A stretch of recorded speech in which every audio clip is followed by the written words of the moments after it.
out that first. We're going to turn on the air unit. It'll be Agent Orange. So I guess that's how it's going today. Today is a special. Well, I guess it's just a guest segment. By the way, are we going to Rumble Premium today? Or are we keeping this all wide? Do we know? I didn't get an answer on that. We were thinking to keep it all wide, but let everybody see the whole thing. All right. Well, Mug Club Rumble Premium folks, you guys let me know. Nick, this shirt. I went outside. Just to get some fresh air, and then I had water fall on me from the gutter. Also, it's raining. Also, so we don't have gutters. So I think there was just someone up there. Is someone up there pouring water on you? Yeah, exactly. They got it dirty and then poured it on just you? an angry old man. Take it! Hope he added some leaves for you. And then he'd be throwing it. So, Nicholas Fuentes. Nick Fuentes is going to be on the show. I believe we're trying crazy, to this guy's resurgence. ring him. He's the host of America Like he was First. There popping on off Rumble. like the Controversial beginning figure. of Trump. And look, That was like I know that for a lot of people this is a no-win 2018 proposition and then because just didn't hear about people it for are like mad if you 5 platform years. them. You know, you have the Barry Weisses of the world, the people out there who don't want you to host anybody if they disagree or they think the views are so abhorrent. And then you have some fans or some people who might identify with Nick, who no matter what you say, you're paid for, or you're a shill. Or I just hope that we can take our disagreements at face value. And really, this is not meant to be a debate. It's meant to hopefully illuminate where we agree, where we disagree. I mean, I'll sit down with anyone. Yeah, I mean, these kinds of conversations need to happen. So many people criticized President Trump when he had conversations with leaders around the world that maybe you wouldn't like. Right. He would go meet with them and he would talk with them. And it's like, well, what else are you supposed to do with somebody that maybe people have a problem with or they have problems with certain ideas? And you do have disagreements that you need to talk about. You need to discuss these things. Sure. Not just isolate people. So I think it's good to have these conversations. Yeah. Oh, Josh is here. Yes, and I concur with Gerald's conclusion. I should have concurred. And guys, you can comment below. We might take some chats later, so you can either comment below what you think of this segment, this episode, and we'll take some chats later, questions that you most likely want to ask. The reason they're being quiet is because I have a rule where if we have a guest on and if it could be confrontational, I don't ever want someone to feel like they're being dogpiled on. Yeah. So I always say, hey, let's kill the mics and just make it mono-e-z. Just to be careful. I don't know if we're still going wide on YouTube. Yeah, no, we are still going wide. Mono e no mono? Dump it. Yeah. Is it mono e mono? It is. Mono e mono? Man. I think Latin. that's hand in hand. It's Latin, right? What?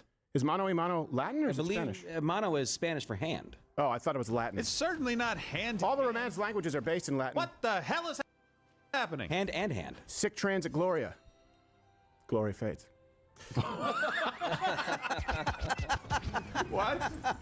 Is this where you just walk off the seat or like it freeze frames at the end or what? A guy had that tattooed once and he would say it like that. He'd go,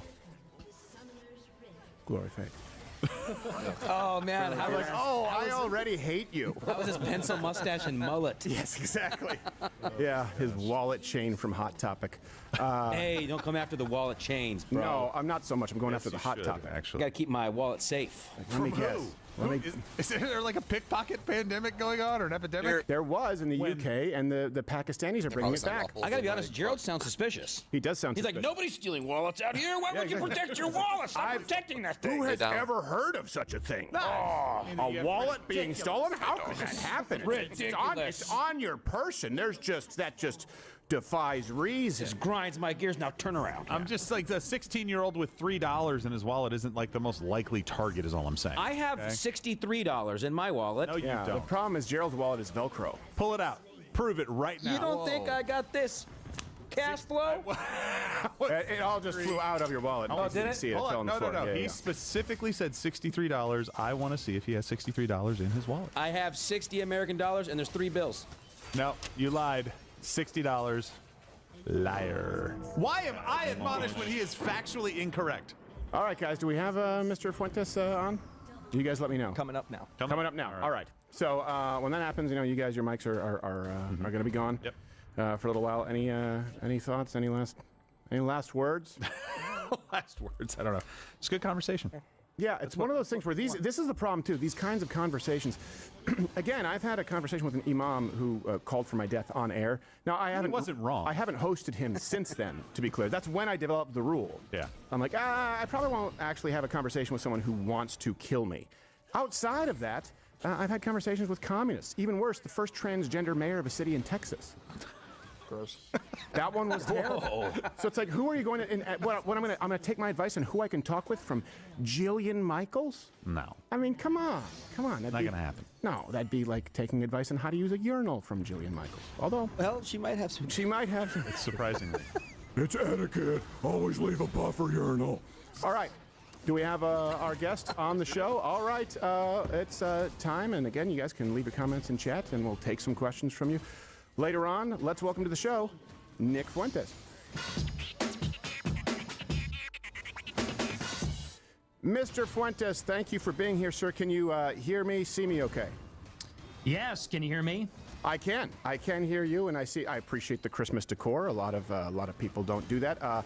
Let me get this just out of the way really quickly. Obviously, on X, and that's a win. You're back, Nick J. Fuentes, Nicholas J. Fuentes. It's America First on Rumble weeknights, right? Yes, correct. Okay, and then as I understand it, next week you are going to be on Piers Morgan Uncensored. Yes, on Monday I'll be doing a show. I will warn you, Piers Morgan Uncensored is rather censored. I don't know if In what way? How do you mean? Well, he challenged me to use the N-word on the show, and I did it 3 times, stuck the landing in front of Mark Lamont Hill. They just skimmed past it and then edited it out afterwards. So no N-word, huh? All right, I'll have to keep that in mind. Right. I'll try not to use it. If he asks you, well, would you say it, or he challenges you, and you do, he pulls a magic trick where people don't hear it. I'll have to record it on my end. I'll just blast off. Maybe if I say it loud enough, they'll Yeah. just play it anyway. Well, I actually did that one time, so we can give you some tips. I had a buzzer every time someone would interrupt, and he edited out the buzzer. Not him, his producers. But, Nick, I appreciate you being here, man. You know, right now it's a weird time where people are trying to tell folks they can't actually have conversations, no matter how much you agree, disagree. So if it's, I'd like to kind of set what my expectations are, because I did hear that you said you hope this would be friendly. That's my goal, too. The first thing I will say, we got into it with Jillian Michaels. I should say, this week, where she was demanding people disavow, and I'll get to that. I hate, above all else, it's like I feel compelled to defend, no matter who it is, when jokes or statements are mischaracterized, taken out of context. I've had that happen to me. I think it's happened to you quite a bit. I don't want to do that, all right? Hopefully, I think, you know, neither one of us does that. And I also really hate seeing gang-ups. And that's why I killed the mics. If anyone here, I really didn't like seeing what happened with Candace and Tucker, especially after you appeared with Tucker, and it seemed pretty cordial. And then he took pot shots once you were gone. I promise you, I'm not going to do that. Is that fair? Yeah, no, I appreciate that. Okay. And what I really want to do is I want people to actually hear your views for what they actually are. And I know a lot of people are going to disagree. And some people, you know, they'll be moved, they'll be convinced, and I want them to make up their own mind and be able to contrast it. So I asked that we're able to do that. I will also say, hey, look, I do want to thank you because, you know, I've been subject to some concerted hit pieces myself, and you didn't join in on the dog pile, and I do appreciate that.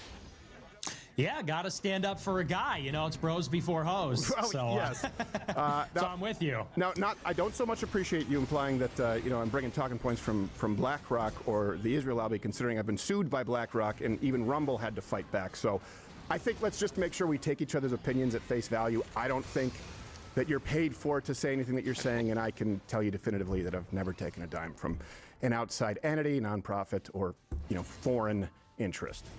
Is that good? Yeah, I believe you. Sounds good to me. Okay, all right. Also, I want to make sure we can issue so we're not mischaracterized. A lot of people watching. This is the last kind of ground rule. I want to kind of address each issue point by point. I'm going to avoid point stacking or just go rapid fire because people will use that, take it out of context. You know, people go, and Nick wiggled out of this, and they do that with me. I want no one to mischaracterize anything. So with that said, I have a couple of rapid fires, but I think you're going to like it. Okay? Okay, yeah, sure. These are layups, and I mean rapid fire, and then I want to give you the floor. Nick, I think there's some misconceptions of you. I've heard this said. Can you clear the air? Nick Fuentes, do you hate all Jews, sir? No, I don't. Okay. Do you consider yourself an anti-Semite, a noted anti-Semite? No. Okay. Clears that up. Do you believe that white people are superior to all other races on the planet? No. Okay. Do you want to eradicate all non-whites from the United States? No. Okay, well, Barry Weiss will be very happy to hear that. No doubt she's watching. And then because this happens a lot, right? It's you're a Tucker did this with you. Fed. Nick Fuentes, are you in fact a Fed? No. Okay. I'm going to get through these rapid fire really quickly. They're actually, there's not much. So this week, Jillian Michaels will be on the show next week while you're doing Pierce Morgan Censored. And she said that we need to disavow you, and specifically said you had said that women either want or need to be raped. Now, I looked for this. I have not found, as a matter of prescription from you, correct me if I'm wrong, that you believe women should be raped as a matter of policy. Do I have that right? Yeah, you're correct on that. Yes. Okay. All right. So she's wrong. She's just an angry lesbian. Got it. Now, finally, this one might surprise people because I know you and Charlie Kirk were sort of rivals, as you've described. Been a lot of controversy floating around that, and people often say that you blame the Jews for everything. Do you believe the Jews killed Charlie Kirk? That's one of the conspiracies out there right now. What's your position on that? I don't believe that. As it stands right now, I think it was Tyler Robinson. Yeah. Yeah, okay, me too. And if there's something else, I hope that we find out. But I think a lot of people would just sort of toss you in that lot.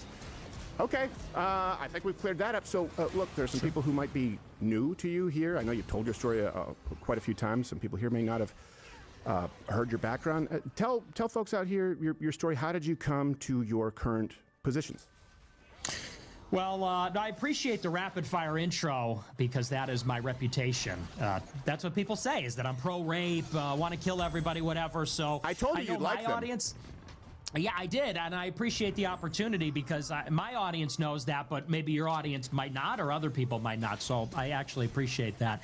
And as far as how I came to my views, I've told the story many times. I'll give you kind of the shorter version, and feel free to jump in or ask me questions or clarify, but I was a fairly normie conservative in high school. I was very political since I was 12 years old, and like everybody in those days, you know, there wasn't a lot of stuff on social media, like conservative informational content. Right. And so what you had was PJ Media, you had the Hoover Institute, you know, you had things like this, and that's kind of how I got acclimated into conservative politics. And Prager University, all that kind of stuff. And I would say that I was about as mainstream as it gets. I was pro-Israel, pro-free market, fiscal conservative, basically libertarian is what I would say about myself. And then the Trump election kind of just hit me like a train. And I had a series of realizations about the media, about immigration and demographic change in America, what the political implications would be for that in elections, but also just in society. And then obviously the biggest and most controversial one is I really love the idea of America first. Trump said that at his inaugural. He said that at the RNC. And when I heard that, I said, that's me. Like, more than I'm a libertarian or even a conservative, I'm that. I'm America first. Right. I'm a nationalist. And then I just began to notice that there was always just one exception to that rule in the conservative space, and that obviously that's Israel. And I remember I knew a lot of people from Daily Wire in college. This is jumping ahead a little bit to when I was in college. I met a lot of the writers there, and some of them were Jewish and some of them were not, but they were all extremely pro-Israel. And I remember first just thinking that was weird because you had the set of talking points from PragerU, Daily Wire, whatever, and it was like, we're in favor of gun rights, low taxes, the free market, you know, pretty standard set. And then it was always, and Israel has a right to exist, and Palestine must be destroyed. And I said, you know, one of these things is not like the other. Like, this is clearly different, and it's conspicuous, and you never see a critical opinion on those things. And I tweeted that, I want to say 10 years ago. I said, I've never actually seen criticism of Israel on Daily Wire or PragerU. And I remember Shapiro called me an anti-Semite for saying that. And I said, how is that anti-Semitic? And what's more, I said, that reminds me of how if you criticize women or blacks or Muslims, they call you sexist, racist, Islamophobic. I said, so how's that different? Right. And for that, I got blacklisted, and they really made my life a living hell. Yeah. These people went to American Conservative Union. They got me banned from CPAC. Cabot Phillips, who was at Daily Wire now. Back then he was Campus Reform. Dad is Tim Phillips at AFP. This guy was out to get me. He was, pushing hit pieces. Shapiro was going around calling me an anti-Semite and blowing up hit pieces about me.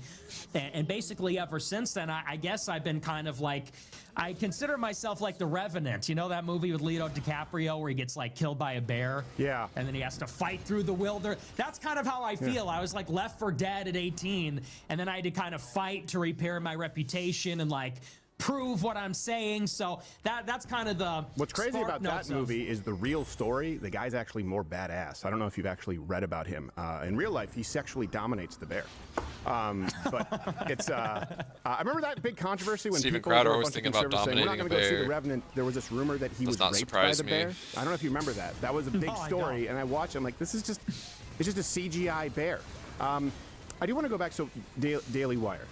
Sure. Because I don't know if you know this, we also mentioned PJ Media. That's where I was first doing stuff in 2009 after YouTube. And like you, I grew up in Canada, so we didn't have AM radio. We didn't have Fox News. I was at Fox News for about 4.5 years, and I'd never seen anyone who was there on air. They just threw me on a panel with Alan Colmes and said, debate this guy. And then it just kind of went on for a while, and I reached the end of the road. But I don't know if you know this. I've had little bit of a, I guess you could say, turbulent history with Daily Wire myself. Not for the same reasons, but I will say this. There have been some things that I haven't talked about publicly regarding Daily Wire. People knew the contract issues, but I know you've used the term gatekeeping, and I can tell you that was something that bothered me behind the scenes, too. Let me ask you this, before we get to that, because it sounds like you're saying, and this is something that I kind of seen, I've kind of watched you develop a little bit, and I can understand why someone who's young, I hate to use the term lashes out. I'm not going to put you on a couch and ask about your mother, but I can understand why you'd be upset. Was this, though, when Ben Shapiro was saying that, was it before or after the sort of what he would classify as targeted harassment campaigns from the Groypers, like, bombarding his events, and a lot of conservatives were being, doxxed and swatted? I'm not holding you responsible for that, but you know that happened quite a bit. I know you've been victim to it yourself. Was his blacklisting before that, so that your sort of campaign or your fans' campaign was a response, or was it after? It was completely before. Okay. So just for the timeline, it was December 2016, and I didn't start my show until February 17. So it's before I even had a show, before I was anybody, before the Groypers were even a thing. Groypers came around in 19, so it was way before. Okay, because I did have the Groypers show up to like a comedy event. This happened a while ago, and they just sort of went away, and they were under the impression, I don't know if you said this, that I was like an open borders cuck. And it kind of fizzled out, but I was like, well, no, I'm not. I think we should close the border, and I think we should deport people who are here not only illegally, but have stricter immigration, period. That's not a new view for me. So, yeah, I could see, though, how people, if it was under false sort of pretense. With Daily Wire, here's what I experienced. Now, I don't know about your timeline. I know Cassie Dillon posted some receipts saying, like, this is not accurate. But I would imagine you were giving general timelines and people to sort of paint a picture, right? Mm-hmm, yeah. Yeah. With Daily Wire, what would happen is, being demonetized on YouTube, they created the new rule, borderline content, because they couldn't fully remove me. Sorry about that. It was a third rule specifically because I had a lawyer and planned for this. I would get into conversations with Google executives, people at YouTube, and especially as we got toward COVID and the vaccine, right, questioning that, or the lockdowns. I would have people very high up at Google, YouTube, say, well, we don't have these kind of problems with Daily Wire. And I said, well, I'm not. And without getting into any private information, there were conversations that took place, and that was something that really rubbed me the wrong way. It was sort of, you'll kill us last, right? And they famously bragged about spending more money on Facebook and Google than anyone else. And then there was pressure being applied from YouTube to sort of step in line. So I can corroborate that was something I experienced behind the scenes, if that helps illuminate it all. Yeah, and I remember it very well. I remember the adpocalypse, and I remember your tiff with them. I remember you going on Tim Pool. I remember the whole thing. And I've heard that. Even I'm not connected, I'm not tapped in at all. I was radioactive for so long, but even I had heard rumors that they had made deals with Google behind the scenes or Facebook, and it's well known they were like the #2 advertiser on Facebook, like number 2 overall. Right. Not like among conservatives, period, for many years. And so, you know, even notwithstanding the Israel stuff, nobody knows the fact that they were kind of the beneficiaries of a monopoly in the sense that like all their competition got banned. Anybody that was dissident, anybody that was controversial, basically was no platformed. Not deplatformed, no platformed. Yeah. And I think you got caught up in that as well. I remember it pretty well. Well, their contracts require it. And by the way, I was never the one to release. Just to be clear, there are some people there who I'm friends with. Jeremy Boring was never one of them. The contracts necessitated it, right? Where they would penalize their own creators. I believe it was 25% for the first YouTube suspension, 15% more, another 50. If you read the contract, 15% for Facebook suspension. And so my issue wasn't the money. My issue was like, well, first off, this would be 110% penalties for me because I'm literally suspended from all these places right now. But this is de facto doing the bidding of big tech.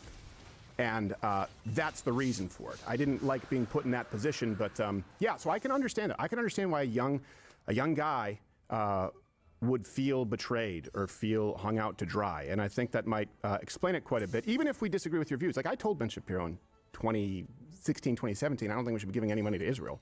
Now, unlike you, I support them over Hamas morally, but I think we should stop funding all sides of the war in the Middle East. And hopefully you find that a reasonable position, whether you agree with it or not. I don't think that's extreme. And Ben didn't seem all too bothered by it. But I also invited him to be on the show, and he was going to, and he disappeared. But I just saw him on with Don Lemon and David Pakman, so I guess they're not so abhorrent. That's interesting. So he agreed to come on, but then he canceled? Yeah, it was just sort of informal, you know, by text, and then I just haven't heard back from him. He's been on the show many times, so I'll give you credit, Nick. Candace, Tucker, Ben, Mark, everyone invited on. You're the only one with the balls to show up. I have to give you kudos for that.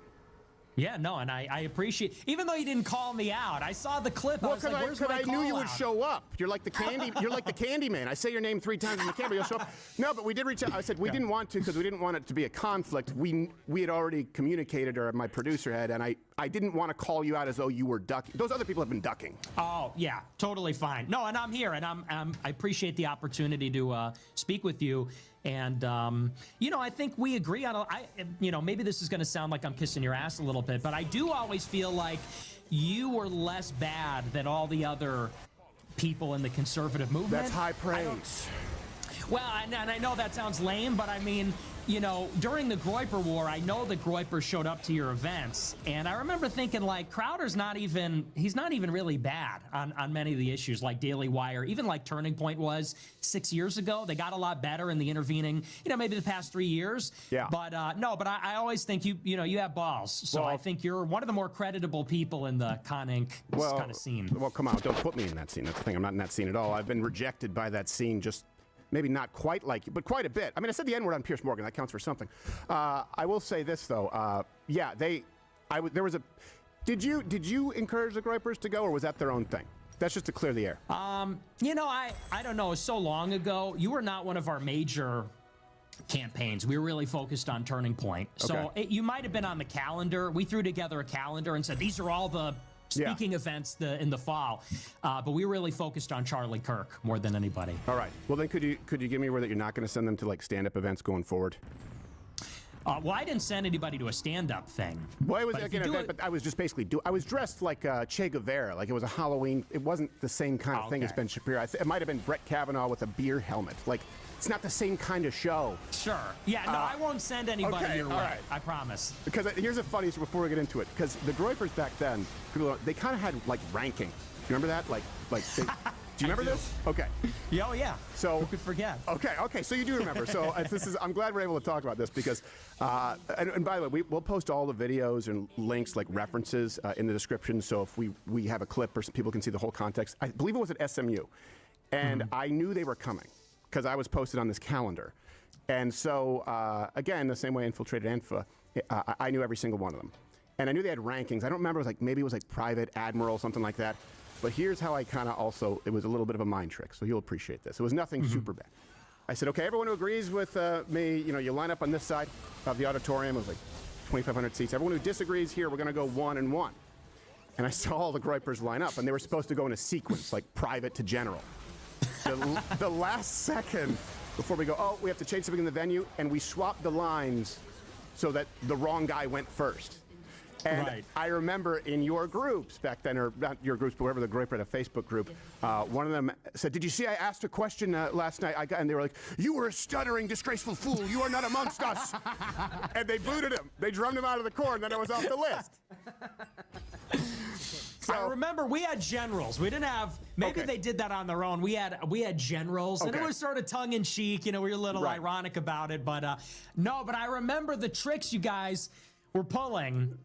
It was pretty. You know, that was pretty clever. I'll give you that. It was pretty clever. That was a good counteroffensive. You know, were tricking, and we were tricking, and the truth is, I just wanted to do some fun stuff. All right. So since we got through that, look, America first. I identify as a conservative, as a nationalist. I wear that since it became a pejorative. Like, I thought that was sort of a default thing for America. So you wouldn't hear me saying nationalist until people were like, nationalist means you're a supremacist. I'm like, well, okay, well then I'm a nationalist. Now I have to claim it because of course I want America to do best. Since you, I know, are very clearly America first, let me ask you, Man, Twitter what do you broke these guys' love brains most so bad. about America? Well, I love that we're a superpower. I love that because I really do believe that, you know, when you look at the history of Western civilization, I love the idea of an empire. I love the idea of the Roman Empire, the Spanish Empire, British Empire. And I love the idea that we just have this crazy productive capacity, huge population, huge resources. Like our 1 AD. I like the power of America. That's something I've really been liking a lot lately. Okay. And of course, we don't want to take that for granted. Obviously, the power of America, like that switches in a nanosecond as far as history. Is there anything else that like stands out to you aside from the power? I mean, if not, we can move on to the next. Yeah, I mean, I love political liberty. I like the Constitution. I like our culture. I like that we're like a pan-European empire. I like that, you know, because when you compare us to Europe, you look at Europe and it's sort of petty and small, and they're squabbling and they're fighting, you know, between these like little towns and villages. And I like that there's just like this sense of nationhood in America between European Christian people and other people too, of course. But for the most of our history, it was mostly the Europeans. But, I mean, there's a lot of things I like about America. Yeah, that's where I would already disagree with you because I was raised in Quebec, which is much more European, and I think Europe kind of sucks. I'm not a big. Why? Well, because there's far less freedom. I mean, in Quebec and a lot of these European nations, they had an enforced denominational form of Christianity, which didn't work out. That breeds atheism. I believe that Quebec is possibly the most unchurched population in the industrialized or Western world, even though Catholicism was a state-enforced, provincially enforced denomination. I think we're better than Europe. That's why we left. But I do understand that the founders, obviously, were largely white, Christian, European. I mean, Protestant, obviously. I know you and I, we'll quibble about that, but that is the basis here. Doesn't mean that Catholics aren't welcome. But let me ask you, what about the founding, like founding fathers? Is that something? Because I know you have opinions kind of on both sides of that, and I think they're more nuanced. But is that a big part of what you like? I love the founding fathers. I think they're brilliant. I love George Washington. I love Hamilton. I like John Adams. I think they're remarkable people. It'd be cool to do like a deep dive into the like Federalist Papers and like the early writings on the United States. Can you kind of explain, I guess, that a little bit? Because that's where I know you've said that you differ with conservatives, and I don't want to mischaracterize you. I understand you've said that you're not quote unquote conservative. That's not you identify as America first. So political liberty, what does that mean? I would say I'm more reactionary than conservative. That's why I don't mean when I say I'm not conservative that I'm something else. And so, you know, as far as political liberty goes, I like that in our country we have a generally permissive climate. I think, of course, that's gone too far in some ways. But I do like that we have a free press. I like that we have the right to own guns. I am a capitalist. I'm not an ideological free market person, but I like that we have private property. I like we can own what we earn. And on some level, I like that we have a republic. I'm very into the idea that we have Republican sovereignty. You know, that we have rights. They're protected by God. The Constitution respects that also. Okay. And I would say, because I could kind of see maybe I don't know if you're comfortable with this, if I could go a little further here. Sure. I mean, look, yeah, go wherever you want. And as long as you're comfortable with me disagreeing and understanding that it's meant to be fair, but I'll let you know where I do. Yeah, because maybe I could see where you're going with this. You know, I'm really not like a totalitarian. I don't want a police state, you know, to the extent that people say these things about me, like you're a fascist, you're a communist, or a socialist. I'm very much not in favor of that sort of thing. I just think that, you know, in the past 30 years, we've gone a little bit too far in the other direction. That's all. No, and I wouldn't disagree with that last part, by the way. For example, I think it's very reasonable to say, you know what, maybe OnlyFans isn't a good thing. When you have libertarians going, oh yeah, if they ask for identification to prove you're of age to get pornography, the next thing you know, they're going to take your guns away. I'm like, yeah, I think that being 18 to get hardcore pornography kind of makes sense. So if addressing the hardcore libertarian sort of ideology, I would agree. If it goes towards like a theocracy or something like that, which I know you've discussed, I would disagree. And look, I want to play this because, of course, everyone's going to ask me to ask you this about the Tucker Stalin clip. So what I want to do is play it. And then I know that you've already explained it more recently. I want to play a longer clip in context and then give you the floor, because otherwise people say, why did he softball him, and not ask about Stalin. Here's the clip for those who haven't seen it from Tucker Carlson. So it was like mid-December, late December. It's actually funny. It was December 18th. I remember it because that's an important date to me. And it's Joseph Stalin's birthday. Oh. I'm a fan. You're a fan of Stalin? Mm-hmm. I was an admirer, but we don't need to go into that. I guess. Well, that's okay. Let's get back. We'll circle back to that. And then he called you a gay fed. No, I'm kidding, but pretty much that's what he did. People are mad at him for softballing. I think he didn't. I think that would be fair to press. I just think he was fundamentally dishonest in a lot of ways, because the second you left, it was a different Tucker again. Is that a fair assessment? I was kind of surprised. Yeah, 100%. And, you know, I had the same experience with Candace. I went out there because him and I had beef. Me and Tucker had been privately and then publicly beefing for years. And, you know, he called me on the phone over the summer. We get there, though. And we talked a little bit. And then somebody arranged, Alex Jones was a part of it, and somebody else kind of put this together. I went out. Wait. Dinner for Alex 3 hours. Jones was the mediator? He was. You two kiss and make up. All right, come on, this is enough. I mean, I can't imagine him being the middle ground, but okay. Well, he's a sweet guy, you know. He's a teddy bear. Guy. Yeah. So he didn't want to see us fighting because he loves Tucker. He loves me. He kind of put it together for us, and so I go out there. We have dinner. We do the show, and at no point during the show or during the dinner was it really even contentious. Was there really even an explicit disagreement? We had some disagreements, but he kind of tried to avoid those. I don't think that he was very forceful or direct about those.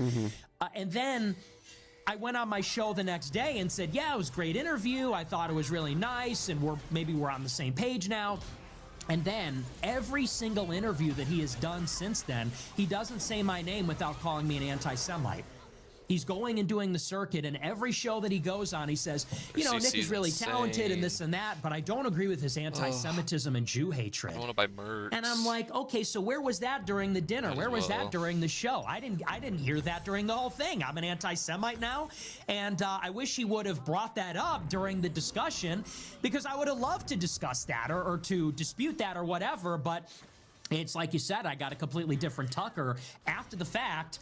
In all these other shows, he's going around and telling everybody, you know, that like it's the making of a murderer. Right. Like I could see why people like him, even though he's like so awful. Like you're the Averys. Yeah, you know, you got them Jews there. Oh. Yeah, exactly. Yeah. And Candace will make another show about that like 9 years later. Okay, so that's. She did like something about making a murderer. I was like, what is this? Like, this is very late. Okay, but going back to that's the clip that people say ask him about Stalin, and I would have in Tucker's shoes asked you about Stalin. Now I've seen you on another show explain it more recently.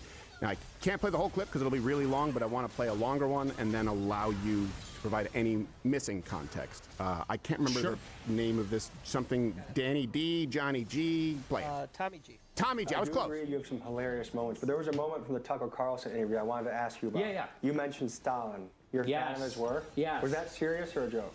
That wasn't a joke. But, you know, it's like anything else. I love history, and I love stories. And to me, Joseph Stalin is an extremely compelling figure. I would say more, you'd be surprised to hear this, than Hitler. Everybody pegs me as like a Hitler guy. I'll tell you, and I'm not saying this to pander, I'm not saying this, you know, because I care about what you think of me. I really don't even know that much about Hitler. I never found Hitler to be that interesting. I think that there's narratives about Hitler that are interesting. My bad. In That's America, kind of dog if you shit. talk a Trying to certain bait way him. about certain issues, they say you're a Nazi, you're Hitler. So it's interesting in that way. But for me, Stalin is the far more compelling figure. And I say that because, you know, while everybody focuses on Hitler, Stalin is a person who takes Russia, which is the most backwards country in Europe at the beginning of the 20th century, serfs and peasants and you know, just all around immiseration and poverty. He takes a country like this, and by the time he dies, it's a nuclear empire. It's a global superpower. It's like the most unbelievable story in the history of mankind.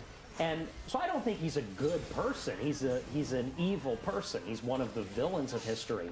But in terms of his effects, he's an effective ruler, and I think that's interesting. Okay. Now that clip goes on, we'll make the link available. I don't want to do an interview where everyone's watching you watch you. But so with that, and I was asked about this on Piers Morgan, and I, again, asked to condemn, you know, Stalin. I said, look, I don't know. He could have meant, and by the way, I don't know if you have a cold. I have a halls in my throat right now. I notice everyone's a little bit sniffly. I said, he could have been saying he's fascinated. Like, for example, I've been going down a rabbit hole of Stalin versus Trotsky, like how much they hate each other, which would seem odd to us because they're very similar. The spoiler alert, it's two assholes fighting. That's pretty much all it is. And I would be curious to ask him about that. So when people say disavow without having the full context, I think that's wrong. Now, that said, my question to you would be, I know that you have said we need a Catholic theocracy or a Christian theocracy. I've heard the word dictatorship, correct me if I'm wrong. So I would ask you, since the end point seems much more similar to where Stalin reached, just swap atheism for Catholicism or Christianity, would you be able to name, or is there any one thing that you think America, like concretely, should copy about Stalin's rule or methods to get there? Not his methods, because, like I said, he's an evil person, or a murderer, and genocidal. Arguably, with the famine, I mean, I think that's pretty clearly intentional that they were trying to kill all those people there, and so I want to make that clear. Sometimes I feel like it's almost childish, and I'm not saying that about this interview, but just in general, when people say, "Wait, but he was a bad guy," it's like, I know he's a bad guy. Like, I know he was evil. And I suppose the thing that I find maybe more compelling about Stalin as a ruler is the way that he industrialized the country. I'm very interested in this because that is, among the other things that I talk about, a very important problem in the country is that we're deindustrialized. Yeah. And what Stalin did, and I said that in that clip and in other clips too, he takes a country that has no industry.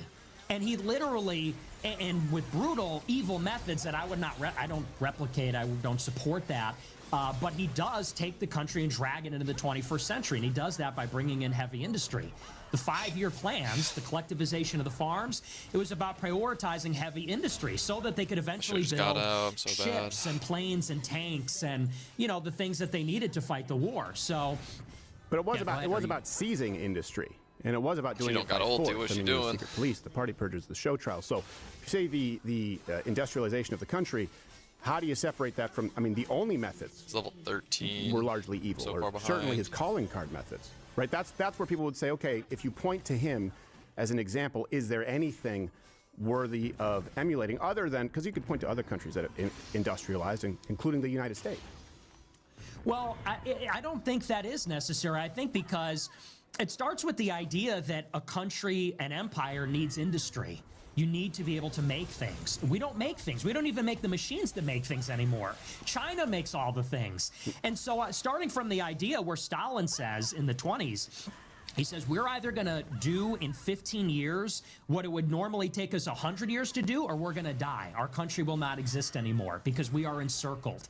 And I feel like America's in sort of a similar position where we need to race ahead of China or else we are going to be destroyed. We need industry back in the country. And I don't believe in taking grain to feed the factory workers and enslaving people in gulags, but I do think the government needs to set. It's sort of like when JFK said, we're going to go to the moon in 10 years. I like the idea, this ambitious idea of we're going to catch up in 10 years. We're just going to go out there and do it. We're just going to build it. And I don't support, killing people. I don't think you need to kill people to achieve that. But I like the idea of urgency, setting targets, having a national strategy, and, and doing it for the sake of power projection. Well, and I agree, by the way. Industrialization, right, is good. We went through that in America quite a bit before Russia. The reason they had to play catch up is because it was an awful place and they had to do it by force. So my question is, am I mischaracterizing? And everything that I ask is genuine here because I'm trying to see where we disagree. Because I think Stalin is a fascinating historical character. You're talking to a guy, we did the Great Diktat, where we did brackets for 3 days of Hitler, Stalin, Pol Pot, Mao. Funniest one was Papa Doc in Haiti because he sucked. Pinochet, who wasn't all wrong. And we were very clear about this. And I think Mao ended up winning. Might have been Pol Pot, though the number wasn't as high, but he was just really dumb and really brutal, which is a bad combination. How could you get, if we're talking about now, to Stalin's industrial results without Stalin's methods? If you want to get to a Catholic, first off, have you said Catholic theocracy? Am I misquoting? I might have said it, but I don't believe in a Catholic theocracy. I think that the government should be Christian, but not a theocracy. Okay. Not a dictatorship either. We might need a very powerful executive for a short amount of time. I think that's maybe unavoidable. Okay. But not an ideological totalitarian state, no. So how do you get to that in the industrialization that you talk about with Stalin? How do you get it? How do you get there? I think that you need tariffs. I think you need subsidies. I think you need a massive public works program. Something like the New Deal. And I know you're probably not a fan of that because I know you're a huge free market guy, but I think the reason we can't is one of the things the free market doesn't do well is it doesn't allocate resources efficiently on like a long-term timeline. In a long-term timeline, America needs to have a ton of industry to be able to support its Navy, to be able to protect supply chains and trade routes. And the free market has not been able to accomplish that. So I think that the government needs to intervene in this case and basically say, we're not going to import these manufactured goods from China. We have to make them ourselves. We need to subsidize them. That works. And maybe we bring people on, onto the dole of the state in a public works program to accomplish some of these things. So I believe in an intervention from the state to do that. Well, okay. So I understand. By the way, tariffs, I understand, and especially when you look at the revenue they'll be generating. I don't think that's an infringement of the free markets. I think it's a correction of an unfair market, of a market where we've been fleeced. So I think we agree on that. Subsidies are massive public works. I mean, we have a debt. Is it 39 trillion? I haven't looked at the clock recently. So I certainly wouldn't say that we haven't been subsidizing things. We absolutely have, and we can't afford it. And the old joke, right, in Russia is they pay us to look like we're working, and we look like we're working. Like they look like they're paying us, we look like we're working. We've done this here in the States. I mean, if you go back to FDR, and maybe you're a fan of FDR's approach. Certainly Barack Obama, the biggest modern spending package. I was around for that. Shovel-ready jobs was awful. And same thing for Russia. I mean, if you throw enough bodies and human suffering at something, you can get something done. But even then, it was still significantly behind the world that was more free, the United States. So where have we not done it? Because I look at it and I go, well, we have been subsidizing almost everything. I agree with you on China. I agree with you on tariffs. I think that's a huge threat. What would that look like? Well, I don't think we've been subsidizing industry. I'm not saying just like subsidies across the board. I mean, we need to actually subsidize and prioritize the industries that we need in the country. So like, for example, the CHIPS Act, I think that was a great thing. I don't think it was enough. And I don't think it was comprehensive, but I want more things like that. Like, there's no reason why, You know, they're doing it in Arizona. They're bringing TSMC over to Arizona. They're building a chip fabrication facility. We need that. And I think the government should give tax breaks or just straight up give subsidies to the companies that are going to do that. And I think that we need aggressive trade negotiations. I guess maybe where we differ ideologically is that I want a very smart government. I liked what Doge did. I like the idea of bringing people from the private sector into the government. And even Trump said that in 2016 to work on trade deals, to work on, you know, for example, China steals all our intellectual property. They steal all of the developments that we have. We need people that know about technology almost in a technocratic way, like true experts, guiding our trade policy, guiding in some ways our economic policy, setting a benchmark that it's like, we need like 10% of the economy or 15 or 20% of the economy to be productive in 5 or 10 years. We need to be making ports, ships, or we need to have countries in our orbit that can do it for us, like South Korea or Japan. But we just need people that are in charge that are, you know, kind of aware of this problem. So yeah, well, I guess that's maybe the difference. No, I don't think that's the difference. I can outline maybe the difference based on what you just said. I don't have a problem with tariffs. I know what you're talking about with the CHIPS Act. I agree. And I think a big problem is, yeah, absolutely, Chinese stealing intellectual property. That's why I think they're a huge threat. What I see, I mean, then you could point, though, to like American auto manufacturing, which has been abysmal. I mean, industries that have been heavily subsidized. I mean, if you look at insurance industries, pharmaceutical companies, if you look at energy companies, I mean, you remember also about Solyndra, you know, green energy companies. Totally. Every company that's been heavily subsidized and regulated tends to be less efficient and it tends to be more expensive. But we do need to protect certainly things that are, I would say that chips are a matter of national security. But my thing there is, you say you like Doge. Well, I don't know why you think I would differ. That was largely, you know, axing things. You just mentioned stuff that really for the first time has been done under this administration. And where we differ is I go, is it perfect? No. Is it a step in the right direction compared to Biden, compared to Barack Obama? Yeah. And then I know that you've also talked about having to burn it all down. So where I differ is, you know, you've said you're reactionary, or I've heard you use the term maybe accelerationist. Well, accelerate toward what? Because if that's what you want, and I agree with you, we're getting more of that than ever before. So how would you get there, and why would you burn down the progress that's being made? Well, I'm not an accelerationist. I think that I think that's sort of misguided, because if we're, and I agree with you, accelerating towards what? That's the operative question. So that's why I'm not an accelerationist. I think that to make things worse is only basically to vote in favor of chaos and death and you know, potentially civil war, low-level political violence, and I think you're rolling the dice with that. So I'm with you on that. As far as the Trump administration is concerned, I mean, I supported. Can I pause you? Yeah, go ahead. Sure. And I don't want to interrupt, but like I said, I want to address kind of the points individually. No, totally. Yeah. Feel free. Okay. And hopefully you think this is fair, because I really do want to be, and I know that I disagree with you on some fundamentals here, but you did say that Kamala Harris would be a better choice. And you did take billboards out against Donald Trump and told people not to vote in certain elections. That would be, and maybe you didn't use the term accelerationist, but you said at least then that would sort of ignite what we need, because it's a uniparty, it's all the same, right? So I view that as accelerationism, whereas I see where we agree, where we find progress, I would argue is better than 4 years of Kamala. And I would argue that we were at the precipice of, really, we were looking at descending into the abyss, 15 million on the low end, illegal aliens, and not to mention the legal immigration problem. Add another 10 million with Kamala Harris, we no longer have a country, where you and I would both agree. So that's where I don't understand your position. Yeah, well, let's sit in this for a minute. So first of all, and I just want to clarify, I know you know this, but maybe your audience doesn't. I never told people to vote for Kamala. I didn't vote for Kamala. I never told people to vote for Kamala. I didn't endorse Kamala. My plan in and again, as long as we're in good faith, I'm going to explain to you my thought process on this last year. It looked at one point like this was going to be a very contentious election, like it would be very close. It turned out not to be, and eventually it became clear that it wouldn't be. But it seemed like maybe this election would come down to one state, like Michigan or Wisconsin or Pennsylvania, one of the 3 Rust Belt states. And my problem in 24 is that Trump was not promising an immigration moratorium. In fact, he was saying the opposite.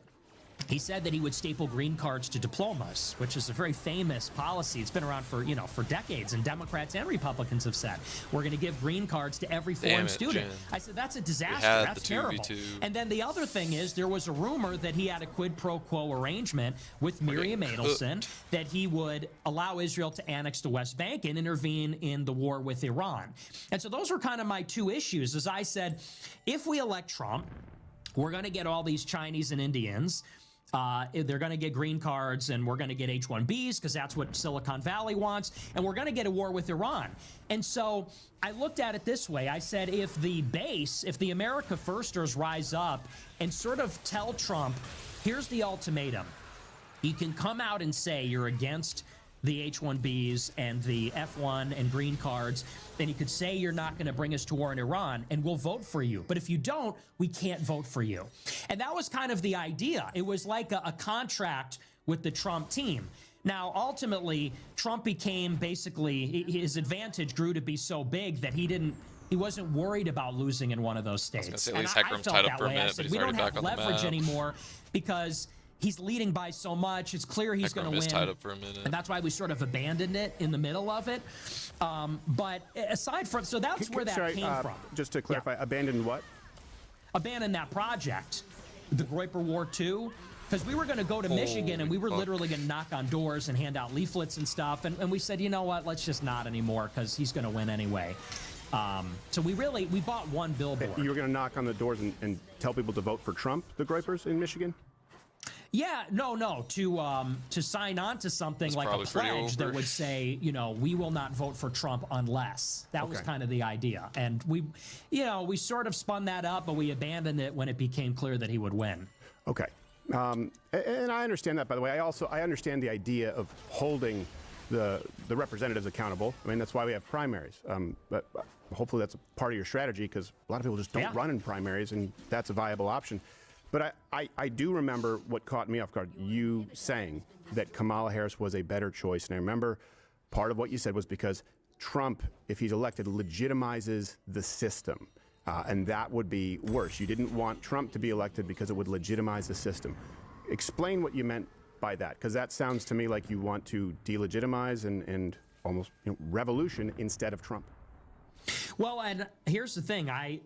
I think that Trump is obviously the better president if you're just taking like all the nominal figures, like fewer illegal immigrants, he secured the border, the economy's going to be better, the government's going to be more efficient. We're in agreement on that. Here's the problem, and I try to make people think about it in these terms. And I don't want this to sound like a cop-out, but I'm trying to get people to think, which is that Trump gets elected, and let's think about what happens on day number 2. Whereas in 2020, everybody said the election is rigged. Like 86% of Republicans said, oh, the election was BS. Now, it was close to half of Democrats, too, I think. Yeah, it was substantial. It was across the board. Now nobody believes that. And whereas at one time people believed the system really needs to be overthrown, like we really need radical change. Now they're saying, oh, Trump won. Oh, I feel relieved. Now we're okay. And look at the things that Trump has done. And we're going to get in, I can tell we're going to get into some of these things. The Epstein files, bombing Iran. And I'm not gish-galloping, I'm just giving a little list of things I don't like. The H-1B visas, the 600,000 Chinese students. Yeah. All these things happen. And because they're happening under Trump, he is legitimizing them, and he's legitimizing the moneyed interests that are responsible for them. And I do think that deflates a lot of the fervor for change that existed before. And I just think sometimes, is that necessarily better in the long term? I don't disagree that Trump is, there's a very big pragmatic benefit, but in the long term, I worry about that. Yeah, I definitely think it's better in the long term. And I agree with you completely on 600,000 Chinese students. I don't know if you saw, we did an entire hour on that. H-1Bs.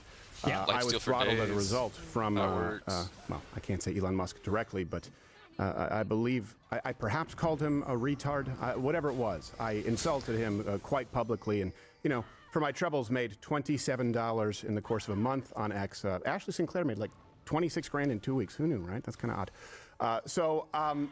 yeah, I agree with you on H-1Bs. I will tell you, worse than 600,000 Chinese students would be another 15 to 20 million illegals and changing the census rule, which is what we were looking at, where that redistricts the entire map.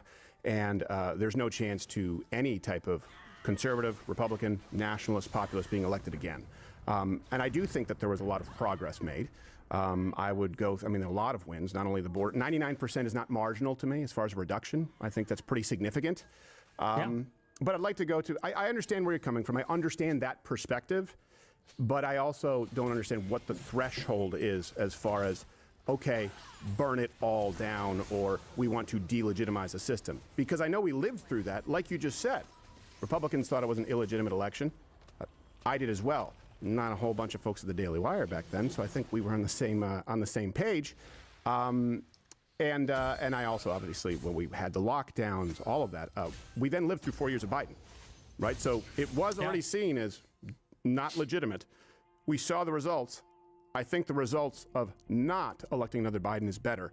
But I would like to roll a clip, because I think it's in this vein, and might help set it up. It was where you discussed, Epstein, too, that's one thing. Of course, I absolutely agree. I don't know if you know, I recreated the Epstein cell down to the millimeter and tried to hang myself with a force meter. I saw that, yeah. It's possible, not likely. So I thought it was a huge mistake. I think Pam Bondi's an idiot. And I mean actually like an idiot, like she potentially could be a mongoloid, using the term hate speech. She's a moron, and I've always said that, using the term, and that rollout was terrible. That doesn't undo the things that a lot of people who elected not just Trump, but the cultural wins that they want. I think there's a lot of good there, and I don't think burning it down is the best approach. But here you mentioned a new potential coalition, and I think sort of lay out a prescription as to how to go forward, and I'd like to ask you about it. And again, we'll make the link to the full show available so that no one mischaracterizes anything. Ro Khanna and Thomas Massie working together against the interests to compel the files. What do you think that has, a 90% approval rating? If you had progressive Democrats and nationalist Republicans working together, let's say to compel the release of the Epstein files, what kind of approval rating do you think that has? 90%? And what if they got together and they opposed foreign aid to Israel? What approval rating do you think that would have? 90%? Do you think that that Republicans or independents running under that brand, do you think that that would become more popular or less popular over time? 4 becomes 8, 8 becomes 16. It snowballs. And we need to propel someone into the White House that is just a populist. If the right can come down on health care and on a social safety net and maybe on some subsidies for education, and if the left can come down on the anti-white open border stuff and they can agree that we have a country, that party will win 90% of the vote and rule for a century. That's the compromise. That's the populist compromise. Okay, and I think you were, you articulated that pretty well. I would say Epstein already has a coalition. Everyone voted to release the files except Clay Higgins, who is a punchline, deservedly so. Like, that's the first time everyone knew Clay Higgins. Like, he really must love pedophiles. I wish I loved anything as much as he loves defending sex islands. I would like to hear your prescription for how that works, because I would say this. If the only compromise was the left on immigration, and if I believe that there was any semblance of a reality in which they compromise on immigration, and compromising on free markets to varying degree, okay. But what do we do with the Ro Khanna on the Second Amendment, on the First Amendment, on transing the kids? I don't really use on first strike reparations much. That someone like a Ro Khanna or any member of the Democratic Party, but Ro Khanna specifically says is a priority economically and morally on abortion. What do you do with all of the other compromises that aren't listed? How does that coalition work? And bring me through the end point. Well, and I'm not a huge fan of either of them, actually. You could also say Thomas Massie on H-1Bs. You could say Thomas Massie on immigration also. You could say him on Israel also, as far as his biggest donor. It's not AIPAC, but a lot of influence. Certainly. But what I'm referring to is maybe more something like Trump 2016, who is basically a populist. And you look at Trump in 2016, and to me, that's kind of the prescription, where it's like, in 2016, he comes out. Damn. And he says, we're going to get the money I really out of trolled politics. this game, actually. He says, I'm not going to take donor money. I'm not going to take super PAC money. I don't listen to special interests. He says, law and order, close the border. As far as health care, he didn't even give a plan. He said, we'll just take care of everybody. He said, we'll get rid of the lines around the states, and we'll just take care of everybody. Who even knows what that means? And he says, we're going to put America first in foreign policy. Now, I think that, here's the thing.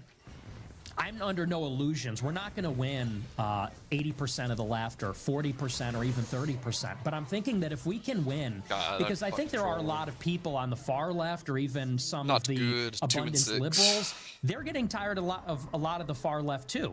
There's a lot of these liberals in the center that are saying, how are you going to have public transportation when you have people getting stabbed in the neck and there's no police? Like, we can't defund the police and even have these cities that we want to have. I think there's a lot of people on the far left, too, that are saying, you know, maybe the woke has gone too far. I'm sorry, was that a quote?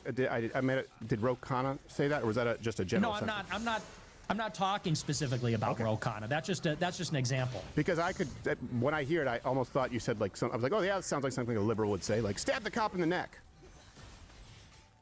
No, when people are being stabbed in the neck by, like, black people, for example. Oh, that's also something I could hear a leftist supporting. But yes, okay, go on. I just didn't know if it was specific. Okay, yeah. Well, and here's the thing. I mean, fundamentally, it comes down to the fact that, let's just talk about it in general. So that's my prescription. It's like populist Trump, and let's just get a small percentage of the left liberals, you know, who I think have come a long way in the past 5 years since COVID. But I would say that in general, I think maybe where we disagree is I look at this Republican team. What has it actually done for us? Because you seem to be defending like, well, we're supposed to vote Republican and we're supposed to say, well, this is better than the alternative. No. And he's making these wins. Well, hang on. And I look at it and say, it's been 10 years of Trumpism. And, you know, I know Biden brought them in, but we're 10 million illegals up since Biden, and there's no mass deportations. There's actually no fucking information about 10 million illegals. That's just a number Trump says. He wanted to keep us in Afghanistan and Bagram. He's building bases in Syria. We're getting into Venezuela. You know, I look at what we have not done in 10 years, and I say, you know, this is a prescription where it hasn't been working. And so I'm very against this line where you say, well, we're going to vote Republican and we're going to, what exactly? I mean, what's your prescription? If Trump is failing us miserably, what are we supposed to do here? Yeah. Well, here's the thing is I don't agree that our representatives are all failing us miserably. I think they failed in quite a few ways. If you're talking about like the Johnsons of the world and the Rhinos, absolutely.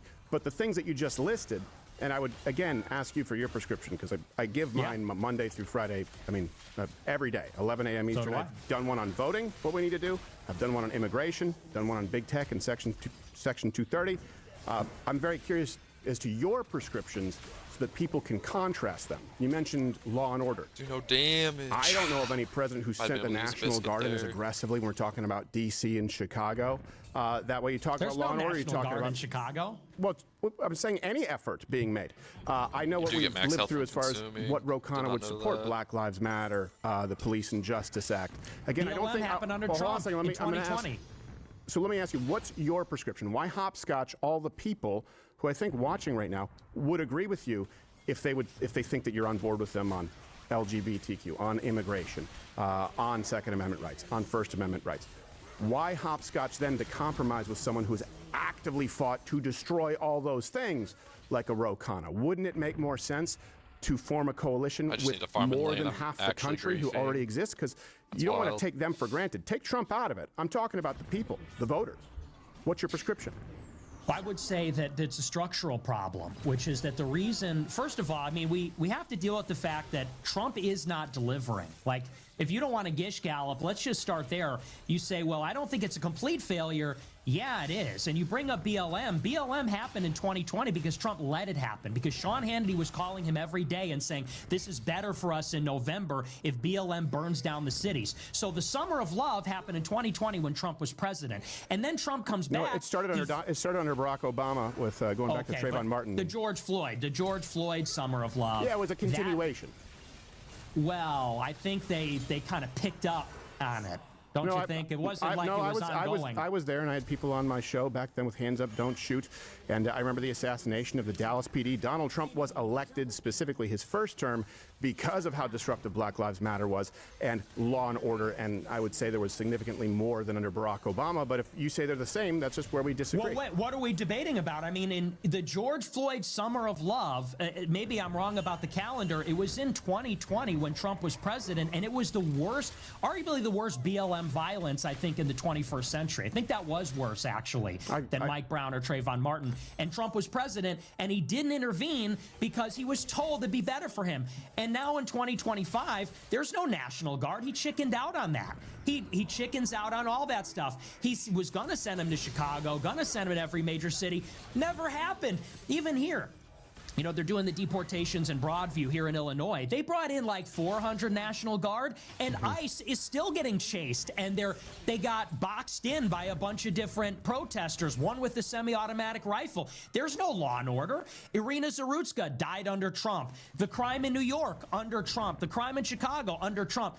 It's a failure. And we're 10 years in. And so you say, what is it going to take? Because we elected him once, can I ask you twice. Something, though, just because this is the point I'd like to address when you say Irina Zarutska, and obviously we've covered that, and I think we're in agreement when you look at the judge and you look at the man who was released, I believe, 14 times, right, under the guise of equity, Black Lives Matter, precisely the kinds of policies that only exist because they have been supported by the radical left who run the entire Democrat Party, right? So, yeah, some of that happened under Trump's watch, and I agree. He's definitely far from perfect, and I think he's failed in a lot of ways.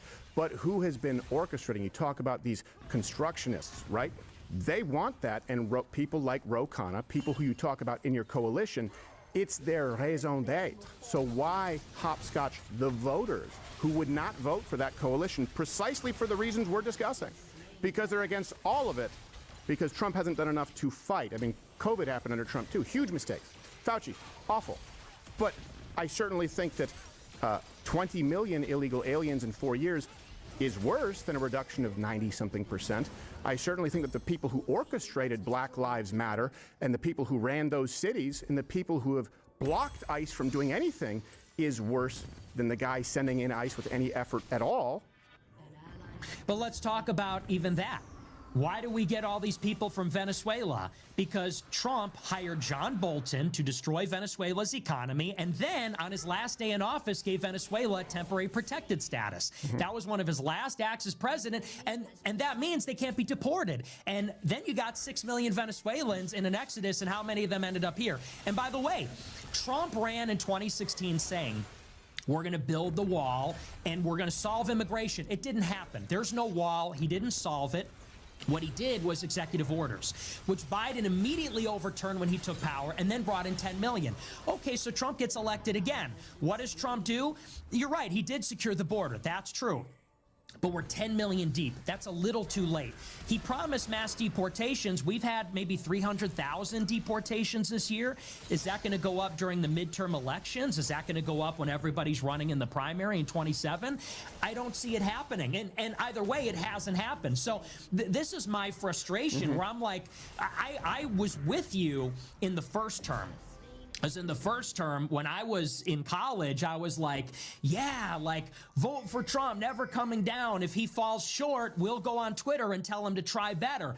But 16, 18, 20, 22, 24, you know, Republicans have called for our vote all these times, and things are not getting better, like, at all. And that's sort of the frustration where I start to say, let's turn the table around. And I'm not hopscotching over the voters. I want all the right-wing voters. What I want to hopscotch is the donors. I want to hopscotch the party, which is the RNC, which is you know, Little Tech, Silicon Valley, which is the Israel lobby, which is Wall Street, because they're driving the stuff. Like, the reason that Trump is not really what he delivers, you know, or what he promises, is because, you know, if you were to deport all these illegal aliens, it's going to be bad for big agriculture, Wall Street, inflation might tick up, and so Marjorie Taylor Greene's really construction company. That's right. Yeah, 100%. And that's why I want to bypass. Okay, so bypass. So, and nobody is saying that President Trump is perfect. And I'm not a micro-political guy, a cultural guy largely. And I think there's been a major shift culturally. I mean, half of all gay characters are going to be going away, and GLAAD is lamenting that. I don't know how much more happy I can get. I think that the replatforming is a big thing, right? I mean, as someone who's been also debanked, demonetized through PayPal, Shopify, all that, very similar to you. The fact that you're able to sit here now and have this conversation, I mean, it took a lot of work from coalition people like me, turning down a $50 million contract and migrating the world's biggest conservative, right-leaning nationalist YouTube channel over to Rumble, contract, so that you're able to do but it was only $50 million right? if you you could didn't look get at banned, that, and there's no like shot Steven Crowder's deplatformed, not going to get a ban himself, in every once in a while. Replatformed.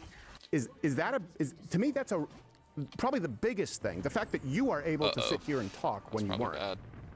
But I got replatformed under Biden. I got my Twitter account back in May 24. Musk bought Twitter in 2022. Right. And Rumble really started to grow after Trump got banned in 21. That's when all the little tech money jumped in because they said, we're going to do True Social, good, Trump Media Group, Rumble, these things. So, now that Trump is back in office, there's might be more censorship. Like you have people but Elon Musk put you back specifically. He bought that to balance the powers that be. I mean, there was a point in time. But I'm just saying Trump.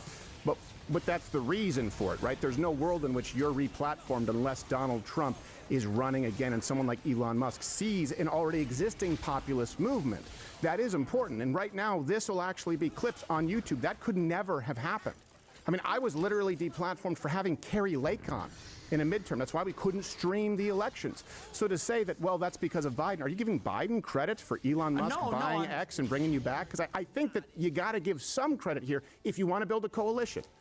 Can you build a coalition with the people going, hey, we are really anti-censorship and we're really hesitant to get back in bed with the party that pushed for all of it? Because there are other people, not as popular as you, who've also been deplatformed and replatformed as a result.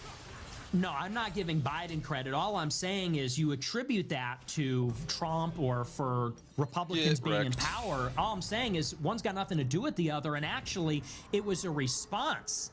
Musk buying Twitter was a reaction to the overreach of the Democrats because they banned the president from Twitter.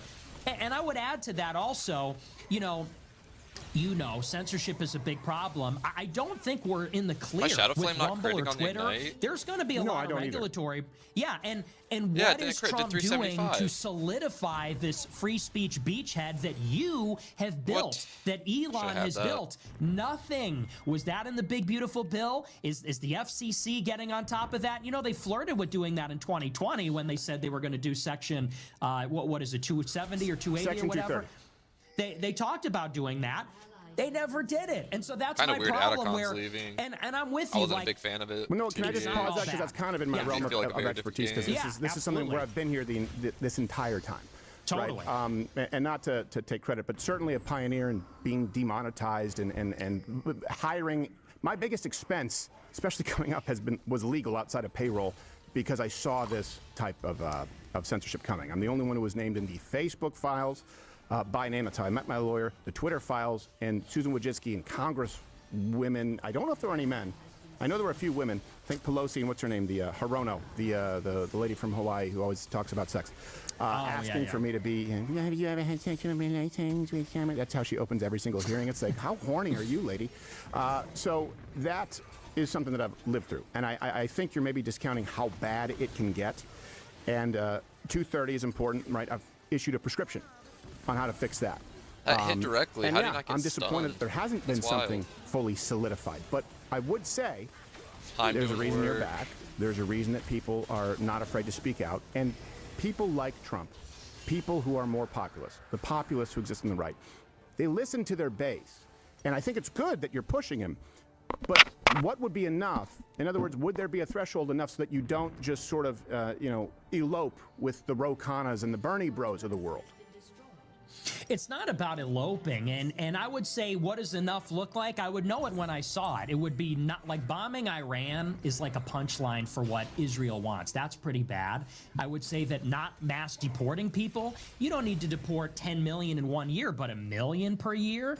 And how about anything? And literally anything on free speech. Ron DeSantis had some legislation and Texas had some legislation about free speech.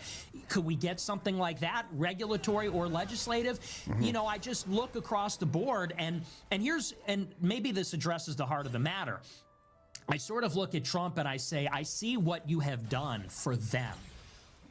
Can you bless us in the same way? Because they will move heaven and earth. to lower the corporate tax rate. They will move heaven and earth to give $1 trillion for AI. And they will give Saudi Arabia, non-NATO major defense ally. They'll give Qatar security guarantee. They'll bomb Iran for Israel. They'll bomb Yemen for Israel.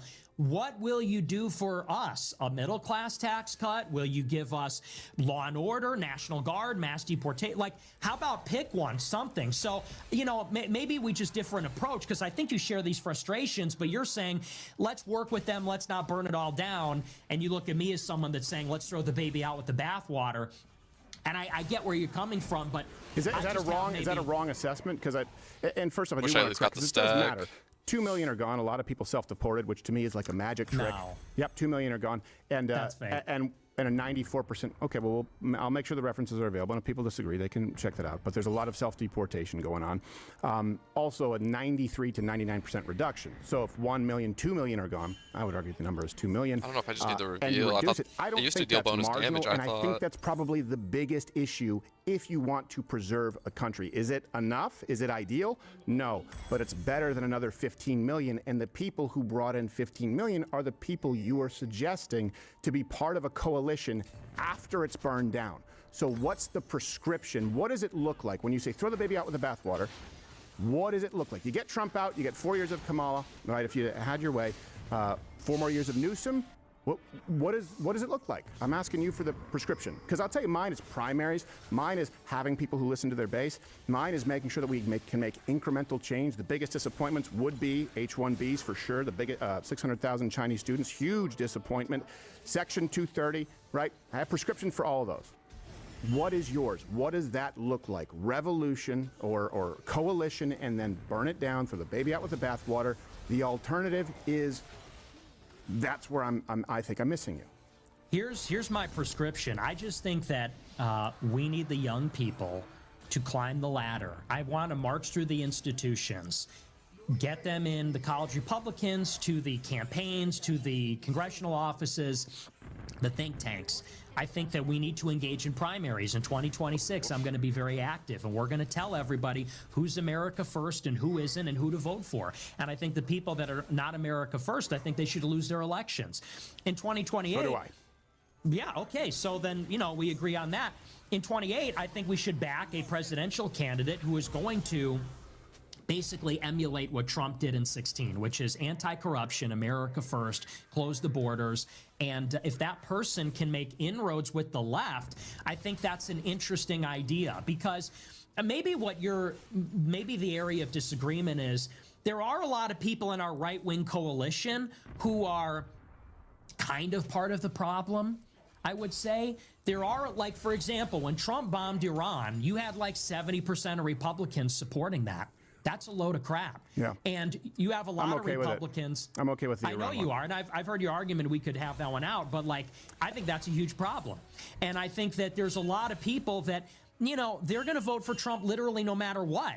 And what that does is it creates moral hazard, because then Republicans know that they can come in, they can screw us forever. And I guess the question is, for me, my prescription is like, I want results now. If you don't give them to us, we don't care. We will burn it down. And I'm being the unreasonable person in the room. God. I feel like you, because you're being reasonable, you are allowing the establishment to get away with everything. And they'll always be stringing you along, telling you, oh, well, you know, it's better than the alternative. Well, in the next 2 years, we're going to get it. 2 million, that's fake. That's from the community survey. They polled 65,000 people. You know, there's a response bias. It's not happening. And you say, well, it's better than nothing. It almost isn't, because what happens? We get a Democrat in 4 years anyway. Hold on a second. I'm not saying it's better than nothing. I'm not saying it's better than nothing. I'm saying that it's better than what you suggested was a superior alternative, Kamala Harris. That's the standard that we do need to use here, because you said Kamala Harris would be a better choice. I'm not saying it's better than nothing, good enough. I mean, you're talking to Dan Crenshaw. Will never be back on this show because I called him to task on the TAPS Act. I was like, well, how is this not red flag laws? No, there's no one who likes those in positions of authority.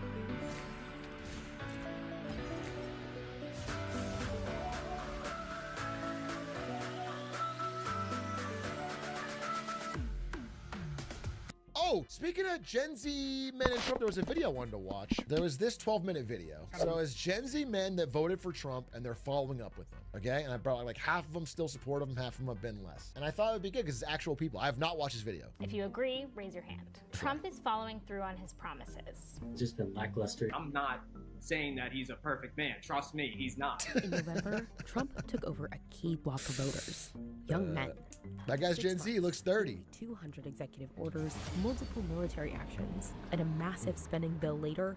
It's gonna make this country into a rocket ship. How many people here think Trump is a perfect man? Because I feel like my audience is like 95% Trump voters. I feel like most people here are diehard MAGA. He has made no mistake. So I feel like we could all raise our hand. He hasn't had any flaws yet. People keep talking about it, but I haven't seen him make any mistakes. Even if you don't like his policies, you can agree that him as a man is perfect.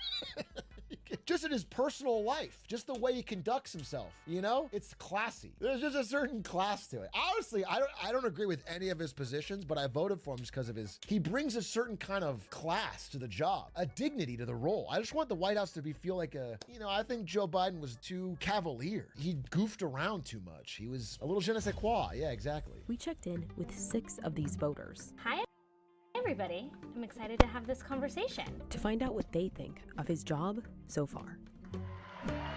On day one, I will launch the largest deportation program in American history.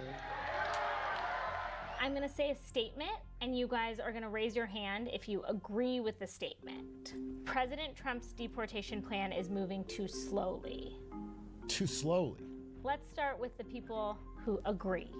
Are these the same 3 people that said they were happy with him? Let me make sure. This is Jaden, Atticus, and Cooper. No, it's not. So interesting. So, okay, this is what I'm talking about. Some Gen Z that are turning away from Trump are doing it because he's not right enough. Atticus is like, fucking Trump is not nearly deporting enough. That's super funny. Well, not funny, really. Kind of crazy. Sample size 6. I mean, we already talked about at the beginning of the stream all the wider polling, but this is an interesting reaction of real people. Immigration, he was gonna be like bam, bam, bam, but it's kind of like going a little slow, and I feel like we're getting just enough to be satisfied. He hasn't beaten Obama with deportation so far that I know of. He made an exception for agricultural workers. He's like, okay, well, that's kind of a big section of the population there. I mean, I feel a little differently. I feel like the border is arguably the #1 thing that he's held his promise on. He talked about the deportation numbers, and I get it, it didn't surpass Obama. But in terms of trying to solve the problem, trying to stop people from coming in that aren't coming here the right way or legally, right? So that, I have no idea how to play Fiora, I think that he has been, seen her be kind of fulfilling his promise. There should be an easier process for immigrants to enter or work in the country legally.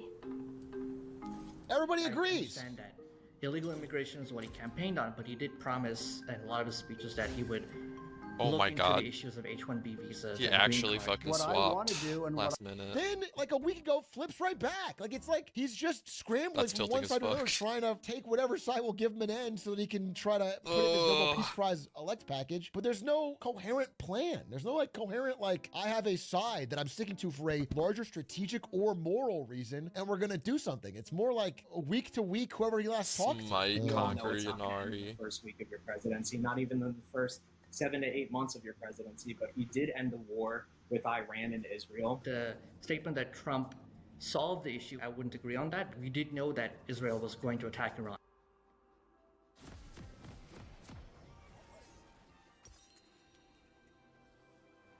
And the fact that we didn't do anything to stop them is something that I find quite hypocritical. The U.S. did not need to strike Iran.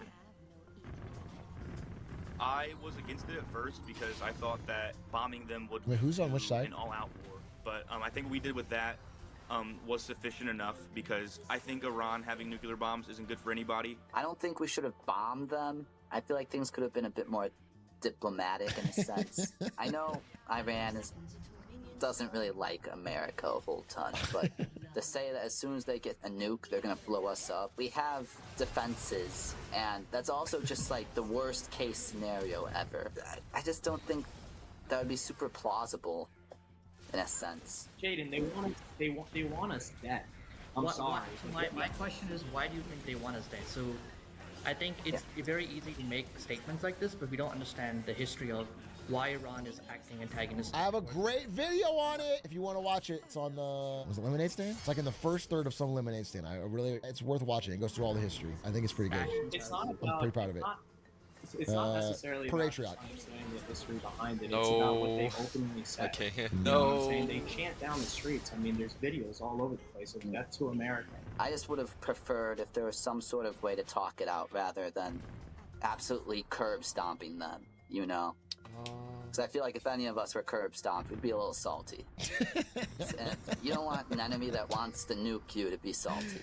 Israel and U.S. relations have always been really strong. They've been one of our closest allies. He They've bought. been one of their closest allies. And I feel like to not take action would have just been kind of leave them hanging rather than, you know, starting a land war. Just a precision surgeon going in and cutting out the tumor that we needed was just what we needed at that time. The U.S. should do more to help the Palestinians.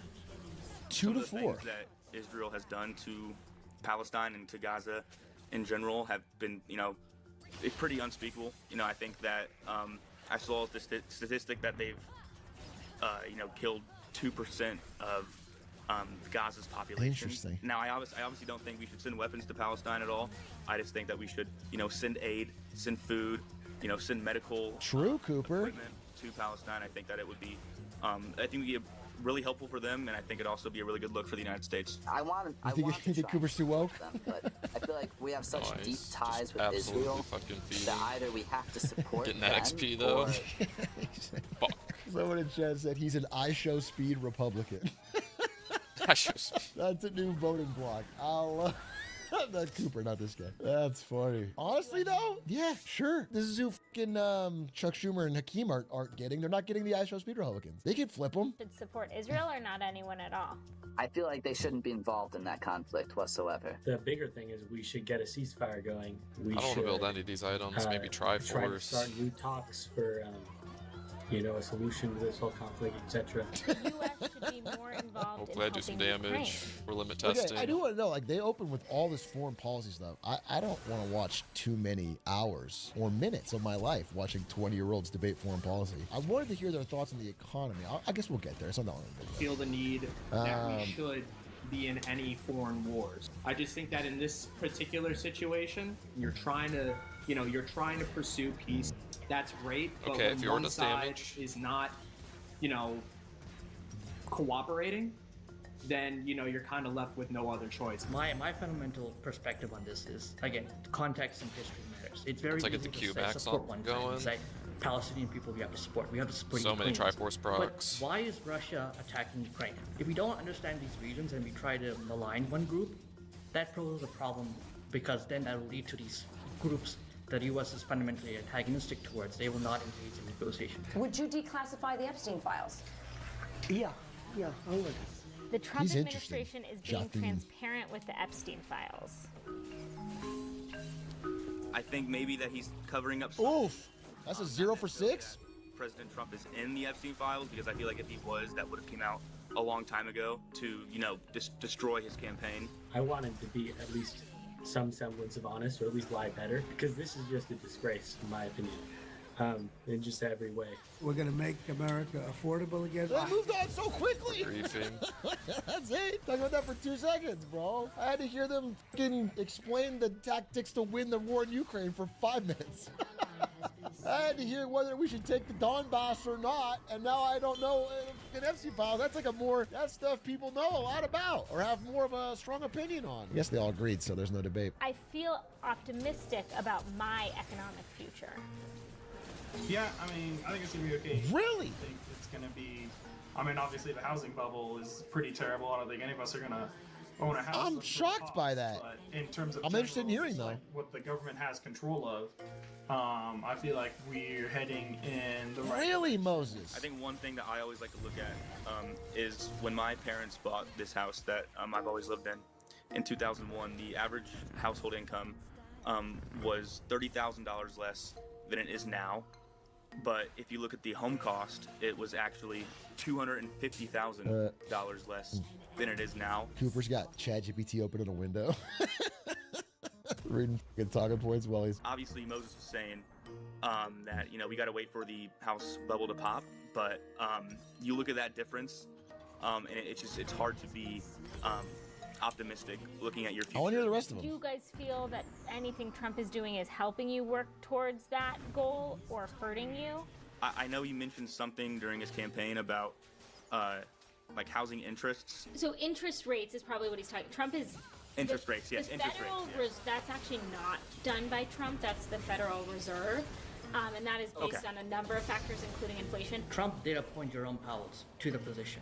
I would say Trump's influence does impact a lot of. I think my flash only got up halfway through. I thought I had it at the beginning. Influence is what makes me hopeful that my economic future will be. Wait, what? When was this recorded? Chathin supports Trump's economic decisions because he appointed Jerome Powell. He's trying to fire him every day. Wait, when was this actually reported? 2 months ago? Was that before or after all this Jerome Powell stuff happened? That's all blurred to me. That's crazy. Like, I don't blame someone who doesn't know what fucking interest rates are. I don't care. Like, this is a bubble of a chat. Talking about interest rates, bro. I think most people don't give a blank. I don't care. I think it's crazy to be like, yeah, I think I trust his economic decisions because he appointed Jerome Powell. I mean, he did, but he's constantly trying to fire him in this term. He calls him too late Jerome every day. The president has some effect, and especially with specific things like the tariffs. But overall, the economy moves on its own. I don't think you can blame Trump or not blame Trump for anything that's happening yet. We will stop wasteful spending and big government special interest giveaways and finally stand up for the American taxpayer, which hasn't happened since I was president. We stood up. We stood up. Oh, this is like Doge stuff. Elon Musk effectively cut down government waste. It definitely helped us with awareness. Really? And knowing that there were some areas that we were kind of just... Bro, Cooper, you are a mystery to me, bro. Cooper is pro-Doge, anti-Trump in the economy? I can't even follow where you thought that shit worked, but these guys are bouncing around. I don't even understand it. Keep them guessing. You gotta keep them guessing, bro. You gotta keep them guessing. Hell, I respect it, bro. You never let them know your next move. I mean, I think they should continue their efforts. I think Trump should do a better job at cutting down at the deficit. I know he's been trying, but you can argue that the bill recently passed didn't help that much at all. I'm optimizing my Amazon PPC campaigns, but I could use a little help with AI. All right, AI, now get to work and optimize. I W'd. Oh no, you made the ACOS Second go up. late. Why'd you do that? Trust the 4-week learning curve. All right. What a weird thing to look over to. I would make that argument. I think you can make a strong argument. I actually don't think you can argue the other side very well, to be quite honest. It just wasn't enough. It was just a drop in the bucket. I think Elon Musk got rid of a lot, and there's probably more. But that's not a large portion of the budget. Telematicus? Doing stuff. And people are going to have arguments as to why we should have it, but we need to make hard decisions and cut them, which nobody wants to do.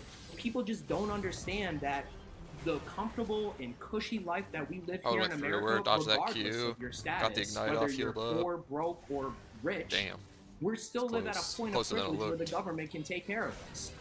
Yeah, but people don't understand that, and that's why no one wants to cut anything. I think the big problem is politicians get elected on promising people things. They don't get elected on cutting things. I just farm for a minute. Telematicus? So why the f are you, Michael, why are you giving him credence and you're on this side of the fucking vote? You're like, yeah, good point. That's the only point. That's what happened. I feel like Michael's saying the opposite of what he voted and then also agreeing with I W'd it. That's how you get votes, Atticus. That's how you get votes. You start giving money out. If you give money out, you pay somebody $100, they'll vote for you. If the election were to happen today, knowing what I know now, I would change my vote. Jason, not to call you out, because you disagreed with so many, not everything. No vote change. He's done, but you're saying overall because the election was today though. They're saying versus Harris. They and also tough to get these people to vote for Harris. You're like, I'm glad I voted how I did. Before I met my colleagues here, I would have definitely You are kind of AP heavy. Out of state, Mom might go hard. Voted for an independent candidate.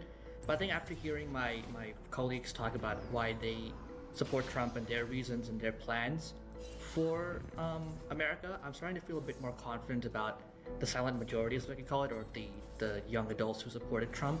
I still think he's trying his best, and I think he's doing much better job than what Kamala Harris would have done if she were to become president. Yeah, it's still a Kamala thing, though. I can't totally.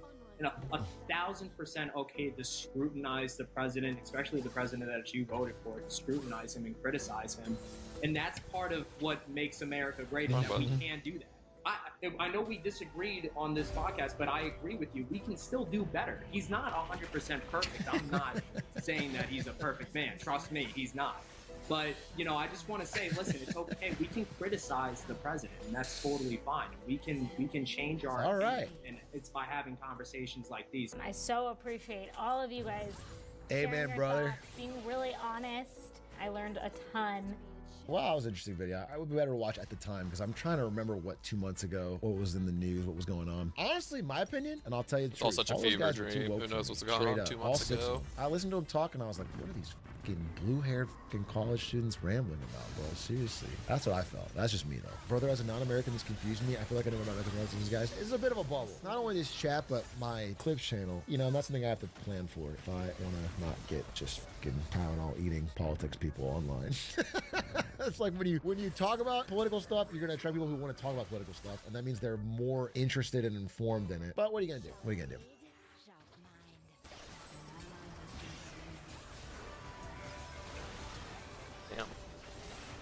After 3 years of therapy, this is what I figured out. There's talking to someone, and then there's talking to the right someone.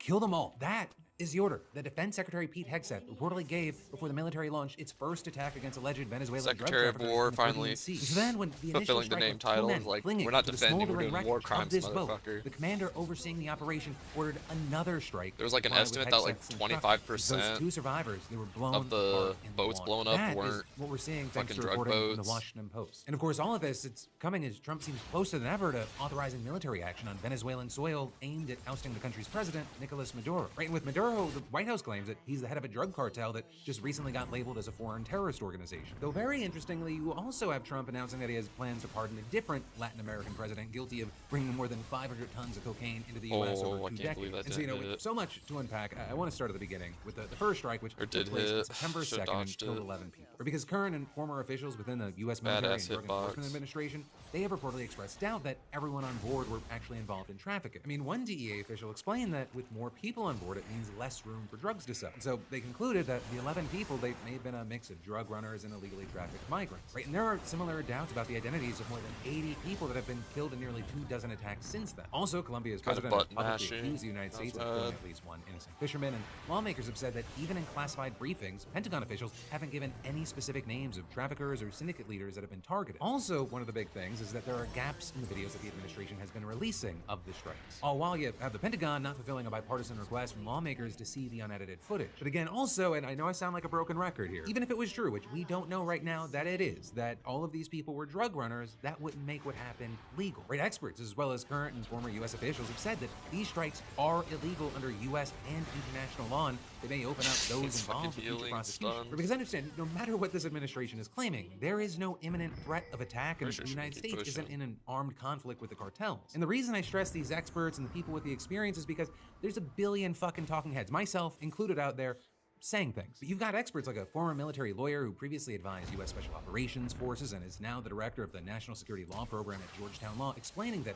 because there is no real war, killing any of these men in the boats amounts to murder. But also with that, he said, hey, even if the U.S. were at war with these traffickers, an order like the one that Hegseth allegedly gave to kill all of the boat's occupants, even if they were unable to fight, it would in essence be an order to show no quarter, which would be a war crime. Now with that, the Special Operation Commander overseeing the operation reportedly told subordinates that survivors were legitimate targets because they could theoretically call other traffickers to retrieve them and their cargo. But in briefing materials provided to the White House, the Joint Special Operations Command reportedly said something different, right? Arguing that the follow-on strike had been intended to sink the boat and remove a navigation hazard to other vessels, not kill the survivors. And so with that, you had Democratic Representative Seth Moulton saying, the idea that wreckage from one small boat in a vast ocean is a hazard to marine traffic is patently absurd, and killing survivors is blatantly illegal, and adding, mark my words, it may take some time, but Americans will be prosecuted for this, either as a war crime or outright murder. We've also seen some more measured Republican pushback with, for example, Representatives Mike Turner and Don Bacon agreeing that if events went down as reported, it would have been illegal, but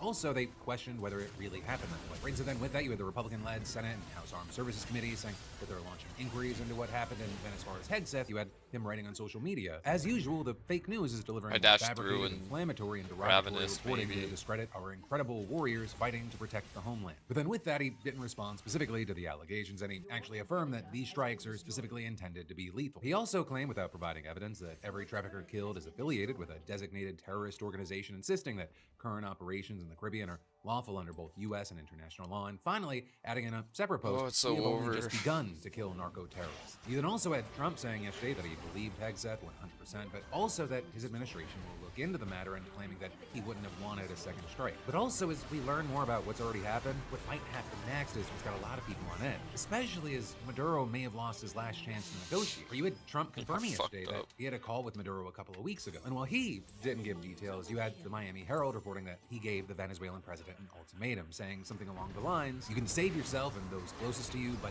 you must leave the country now. And with that, according to the anonymous sources, the administration offered safe passage out of the country for Maduro, his wife, and his son, but only if he agreed to resign right away. But Maduro, he reportedly refused. Instead, it was reported that he asked for global amnesty for any crimes that he and his associates may have committed, which the White House rejected. And also, it was reported that he asked to control the armed forces in return for giving up political control and allowing free elections to take place, which the White House, again, also rejected. And so then, not long after that, you had Trump saying in a Thanksgiving address that the U.S. would soon be taking action against alleged drug trafficking networks in Venezuela on land. With him then warning on social media on Saturday that the airspace above and surrounding Venezuela should be considered closed in its entirety. And so that it was widely seen as strikes could be imminent. And while we wait to see what actually happens there, it's also worth noting that Trump has continued to undermine his administration's own claims that all of this has anything to do with fighting drug trafficking. I mean, just to start, Venezuela actually plays only a small part in the drug trade in America, according to experts, as well as the government's own assessments. But also, you've got things like on Friday, Trump announced that he would be granting a full and complete pardon to Juan Orlando Hernandez. I mean, he's the former president of Honduras who was convicted last year on drug trafficking and weapons charges and sentenced to 45 years in prison. Also, I gotta say, like, just listing the charges doesn't really do this guy justice. According to prosecutors, he ran a massive trafficking network that brought in millions for the cartels while keeping Honduras one of Central America's poorest, most violent, and most corrupt countries. And overall, they said that the scheme had lasted more than 20 years and brought more than 500 tons of cocaine into the United States. But you see, Hernandez, he claimed, oh, I'm just a victim of political persecution, which apparently appealed to Donald Trump. And actually, in Trump's post announcing his intention to issue the pardon, he said that Hernandez has been, according to many people that I greatly respect,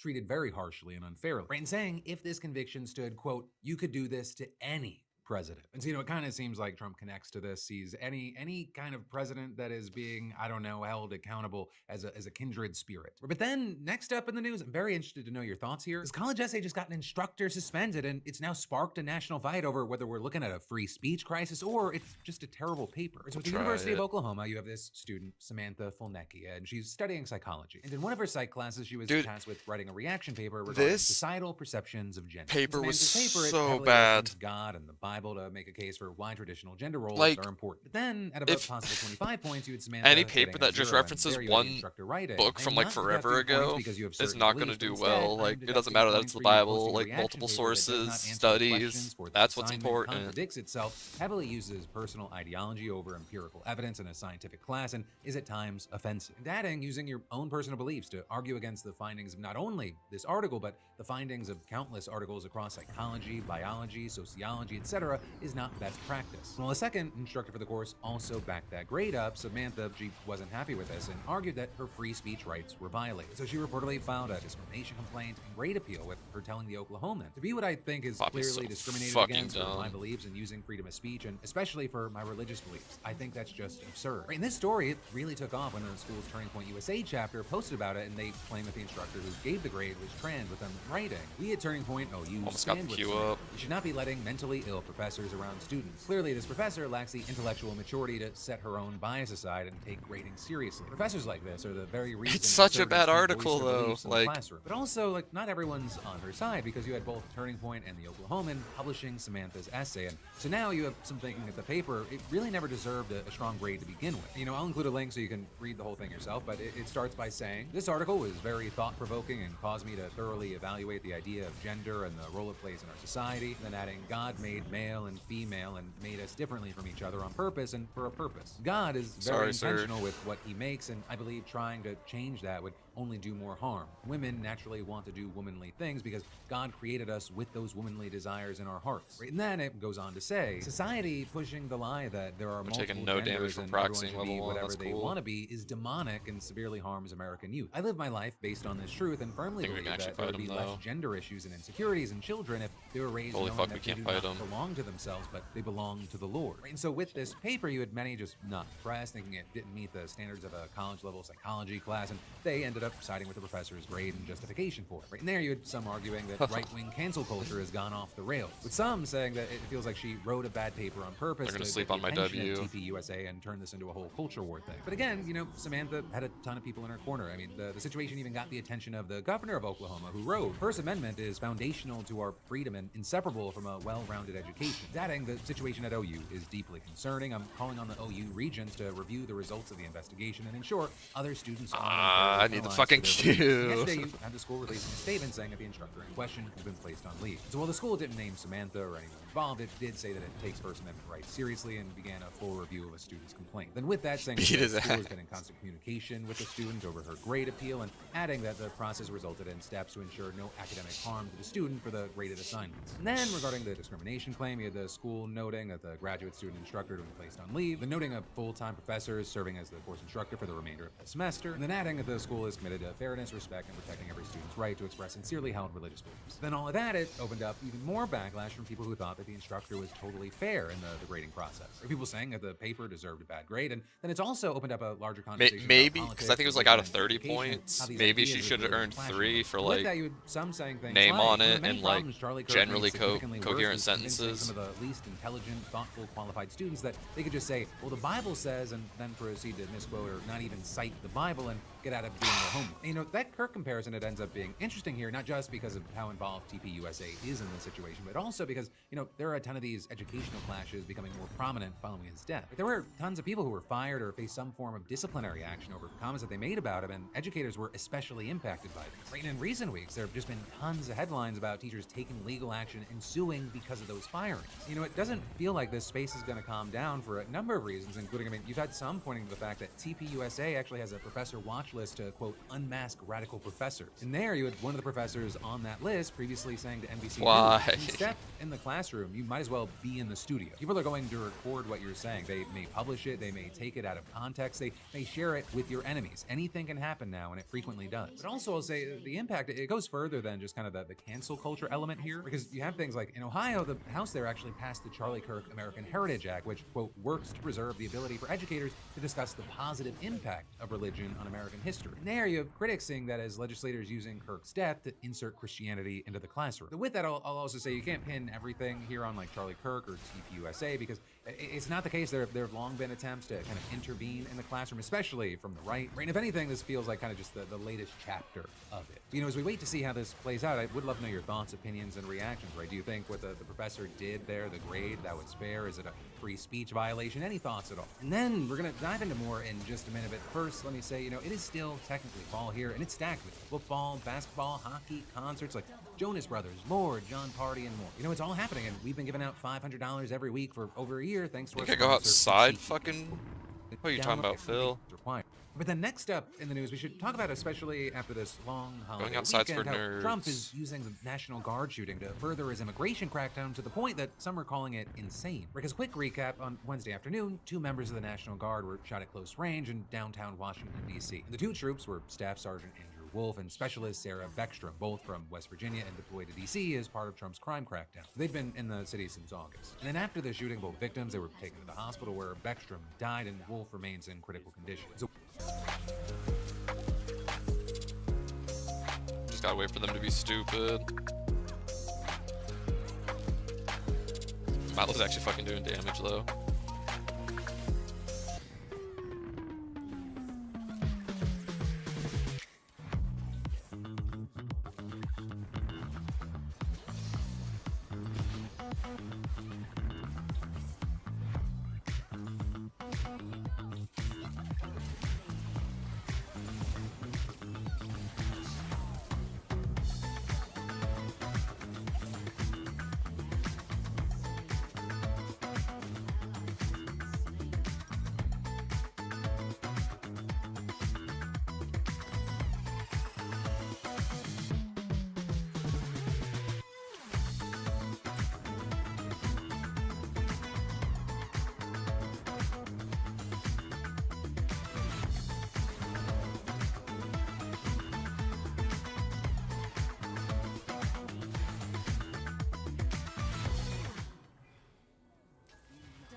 So one of the two is still alive despite conflicting reporting when everything first went down. Now, as far as the shooter, they were later revealed to be Ramalullah Lakhanwal, an Afghan man who worked for the CIA and what was known as the Zero Unit in Afghanistan before the U.S. withdrew from the country back in 2021. We also know that he was wounded during the shooting and he was taken to the hospital, although his exact condition isn't clear at this point. And we also don't know for sure why he did this, right? The authorities are still investigating a motive. But that said, they have started piecing together his life, especially since coming to the U.S. from Afghanistan, right? And so according to interviews with his family, Lakhanwal struggled with PTSD stemming from his time fighting overseas, and he was really struggling to assimilate to the U.S., saying that he was having trouble finding a job and feeding his family. And those problems were further exacerbated by the death of a commander that Lakhanwal is said to have thought highly of. And with all this, you also had Homeland Security Secretary Kristi Noem saying that he was radicalized after coming into the U.S., and she pointed a finger at the Biden administration. Noem saying the Biden administration failed to properly vet Lakhanwal, though it is worth noting that his asylum application was approved by the Trump administration earlier this year. And then with that, well, you know, all of this is still a developing situation. We do know that Lakhanwal is facing 1 count of first-degree murder and 2 counts of assault with intent to kill while armed. Also, as far as connections, notably, there hasn't been any specific evidence tying Lakhanwal to a terrorist organization yet, and there haven't been any terror charges brought into the conversation as of now. Right, and that, despite Trump's assertions that this attack was, quote, an act terror. But also a huge thing is that this attack has now prompted Team Trump to ramp up the immigration crackdown a couple of notches. And specifically, you had the director of the U.S. Citizenship and Immigration Services announcing, wow, the CIA guy caused the U.S. government to be more authoritarian. Every alien is vetted and screened to the maximum degree possible. The safety of the American people always comes first. And that, it came just hours after Trump promised to permanently pause all immigration from what he called third world countries, saying on Truth Social on Thanksgiving that this was necessary to, quote, allow the U.S. system to fully recover, terminate all of the millions of Biden illegal admissions, including those signed by Sleepy Joe Biden's auto pen, and remove anyone who is not a net asset to the United States. Now with that, there's not a whole hell of a lot of details right now. We don't know what countries will be included, at least as of recording, though DHS has pointed to a travel ban list from back in June that mostly included countries in the Middle East and Africa. You also had Trump going on to say that his government will deport any foreign national who is, quote, non-compatible with Western civilization, and adding, only reverse migration can fully cure the situation. You know, that it's not a new idea even for I think Trump, I'm just gonna go crazy attack had the speed. State Department floating the idea of creating an office of remigration, with the idea being that American society can only actually be saved by the departure of certain migrants, illegal or otherwise. And we've actually already seen some action on that front, with the government promising to re-examine the status of green card holders from 19 countries of concern, including Afghanistan, after Wednesday's shooting. And as you might imagine, every aspect of this has sparked a debate and backlash. You had 2 UN agencies quickly jumping in to urge the U.S. to continue accepting asylum seekers, with the UN Refugee Agency spokesperson saying in a statement, people who need protection to arrive in their territory, they have to have a due process of asylum, and then they have to have access to territory, with her then adding that the vast majority of refugees are law-abiding citizens. And that was echoed by the UN Agency Human Rights Office spokesperson, who also added they are entitled to protection under international law, and that should be given due process. Then from there, you saw criticism and concerns spreading, including those worried about Afghan residents being targeted in this newest crackdown wave. Right, and so you had the Council on American-Islamic Relations saying, using this horrific attack as an excuse to smear and punish every Afghan, every refugee, or every immigrant rips at something very basic in our Constitution in many faiths. The idea that guilt is personal, not inherited or collective. And so for now, this is going to be a space to watch, not only because we're going to see it play out, but also because, you know, any legislation or executive order to back these threats up, they're going to be met with legal challenges. So this is absolutely just the beginning. And then there's more we're going to dive into in just a minute, but first, a quick self-promotion, self-sponsorship. It's Cyber Monday. I'm going to extend this through the week, but right now, if you go to beautifulbastard.com, you can get pretty much everything. I got in the bush, I would have W'd. And this sale is on our premium Beautiful Bastard. I don't know how much it would have mattered. Spandex blend, the premium hoodies, it's all there. Well, we're going to be doing a sale anyway. We're switching warehouses, the whole thing, and so rather than pay to move stuff and like just lose money that way, I'd rather you guys just save a bunch of money, take advantage of it, and empty out stock that way. So yeah, grab what you want while you can. I mean, there's like $15 t-shirts. It's stupid. Yeah, limited stock, so grab what you want while you can. And then jumping back into the news, this one's a little bit different. This one's kind of fun. I've been waiting for it, obsessing over it, waking up in a cold sweat going, what's it gonna be? And the Oxford University Press has spoken, and 2025's word of the year is rage bait. Rage bait. Rage bait. Whereas a rage bait is, taken literally, a compound of a violent outburst of anger and an attractive morsel of food. But also, as Oxford actually defines it, rage bait is, quote, online content deliberately designed to elicit anger or outrage by being I didn't expect to come out of my queue so frustrating, provocative, or fast. offensive, typically posted in order to increase traffic to or engagement with a particular web page or social media account. So like 75% of content on the internet or 99% of everything on X. Now, interestingly, the first recorded use of the term goes back to 2002. They're fairly referred to AP a particular heavy. type of driver reaction to being flashed at by Wits another End doesn't driver look requesting to bad. pass them. But then in the 2010s, it evolved into internet slang for viral tweets, and since then it became a mainstream term for content in general. It's even generated spin-off terms like rage farming, a more consistent use of rage bait to manipulate reactions and build engagement over time. The rage, not the only thing being farmed, there's a vast field being Aura cultivated. farming. Right? I mean, one of the runner-ups for word of the year this year was aura farming. With that defined as the cultivation of an impressive, attractive, or charismatic persona or public image by behaving or presenting oneself in a way intended subtly to convey an air of confidence, coolness, or mystique. Though that, it's only kind of emerged over the past couple of years, and it kind of surged this year thanks to that viral video of that 11-year-old Indonesian kid just looking effortlessly cool as he danced on a boat. Also, as far as other word of the year contenders, there was biohack, a verb meaning to attempt to improve or optimize one's physical or mental performance, health, longevity, or well-being by altering one's diet, exercise routine, or lifestyle, or by using other means such as drugs, supplements, or technological advances. And there you had Oxford attributing that to the growing attention toward rich We're dudes actually not trying down to that reverse bad. aging process or turbocharge their mental and physical performance. Jay You know, in the end, Force-fed? rage bait, it took home the gold. Reportedly, after Oxford considered a combination of votes, sentiment of public commentary, and an analysis of lexical data. Or the university announcing that the usage of the term, it tripled over just the last 12 months. And also, yes, I know, rage bait is 2 words. But Oxford, they insist that they're not trying to rage bait you with that. Instead, they explain that the word of the year can also be an expression. Also, since we've UK already resting talked for too much fucking, about like, this, text let's and dive Facebook even posts deeper. is We so should also unhinged. distinguish rage bait from a few other similar concepts like trolling, which is done more for amusement than financial At gain. Wayfair, the holidays are I swear here. Piers and- Morgan is just rage bait for me. I know. Let's get you prepped with Wayfair.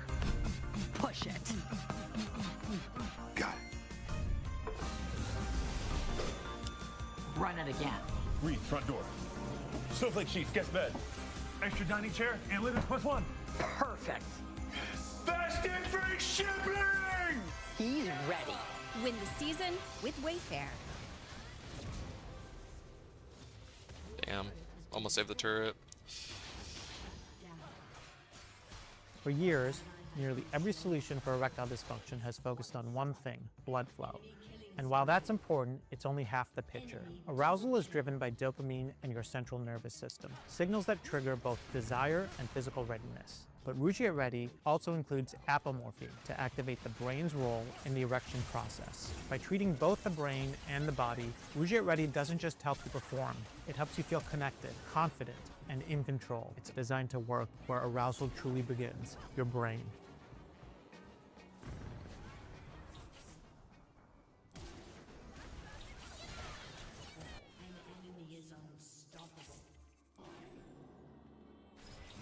An 11 police officers turned up. Yeah. They basically said you had committed a hate crime by using that F word in a private text message. I was in also shocked.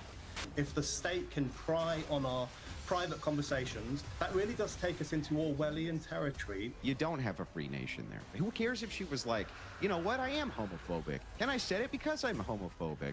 That's her business. Right? You can say what you want. Something can be a homophobic slur, even if a person doesn't realize that that's what they're doing. Andrew, would you use that word? Sure, you use it all the time. It's one of the best ways to describe friends, right? Any minute now, we are going to see the annual controversy about the Pogues' great song, Fairy Tale of New York, which has the famous lyric, "You scumbag, you maggot, you cheap, lousy."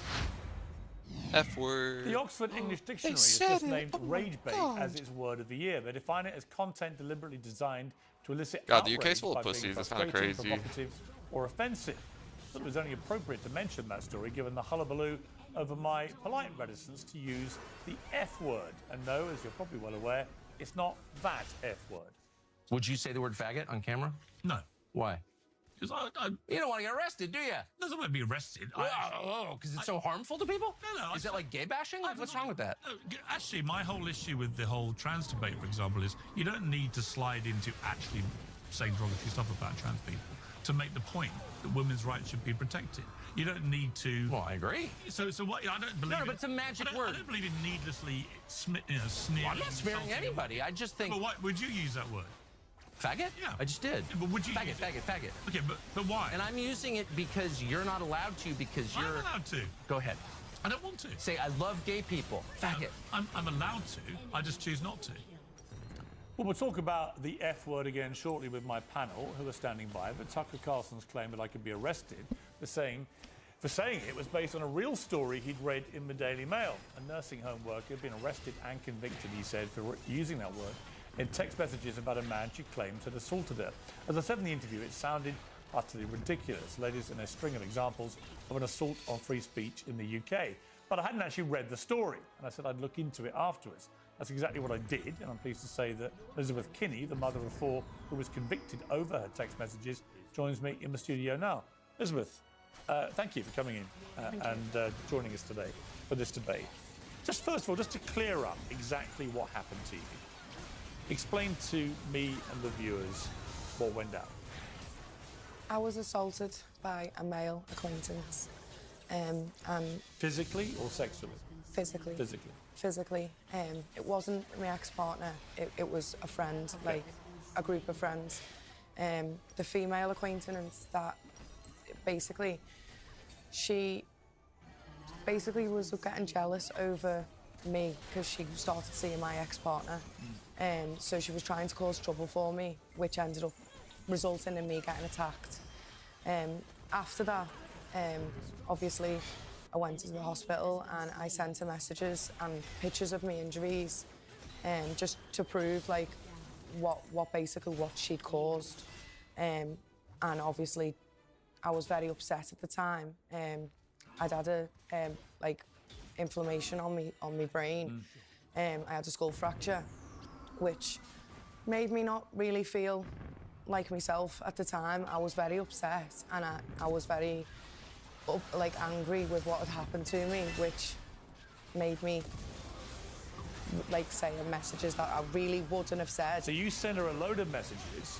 I mean, would you categorize them as abusive, highly abusive? It was more just to pointing to the fact that what had happened to me. I only just sent her pictures of my injuries, and obviously said like, why would you cause this much trouble for me and stuff, and make up lies, and like which now resulted in me being attacked. And she then reported you. Yeah. For what she said were harassing messages. Yeah, it was a 5-minute period of time when I just... How did you feel when the police contacted you? Well, I was shocked. I didn't expect that. I mean... Because these are private text messages. Throughout my life, I've had messages with my friends and we've fallen out and we've said things that aren't very nice to each other, but you would never really expect that to go any further than that. I've heard 11 police officers turned up. Yeah. I mean, that's completely ridiculous. Yeah, I'd left my front door open. I was waiting for my dad to come to the house. I was actually in the bath. And 11 they opened the door themselves. And just came in? And came in. And you're in the bath? Yeah. And what do they say to you?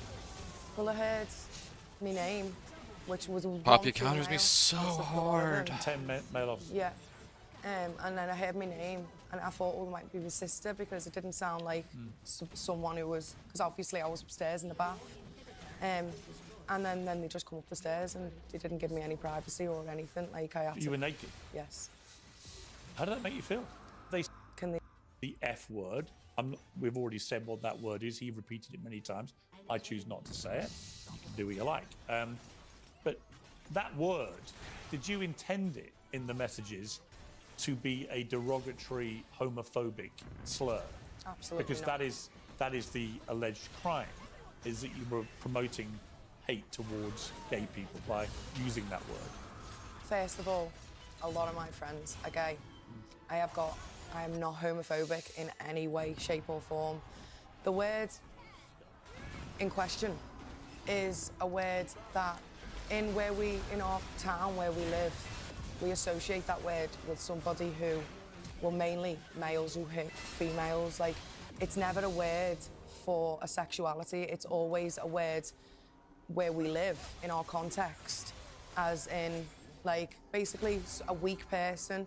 For instance, my brother's best friend got sent off the pitch in football last week because one of the guys fell over and, you know, he called him that name, but it was just a joke. But he got sent off the pitch because, but in our context, like, It just means like And you you're got a weak. heavier. I mean, in the end, you pleaded guilty. First of all, why did you plead guilty? My solicitor told me to. Right. And I've never been in trouble before, and I was really concerned about. You had no criminal record. No. Because the malicious communications offences, which is under which you were prosecuted, such as sending grossly offensive messages, can receive a hate crime sentence uplift if motivated by hostility towards a protected characteristic like race, religion, I definitely sexual felt earlier, I was so bad. or disability.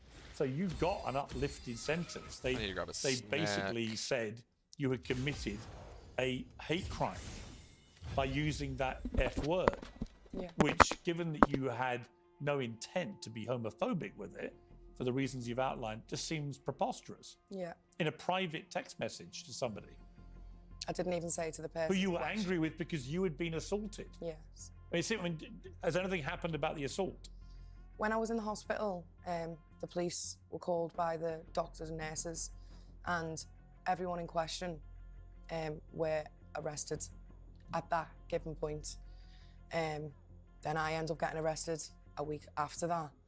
And what's happened with the... No one ever came back to me to discuss that. No one wanted statements from me. They were just obviously more... It seemed like they were more There's been no concerned. prosecution? No.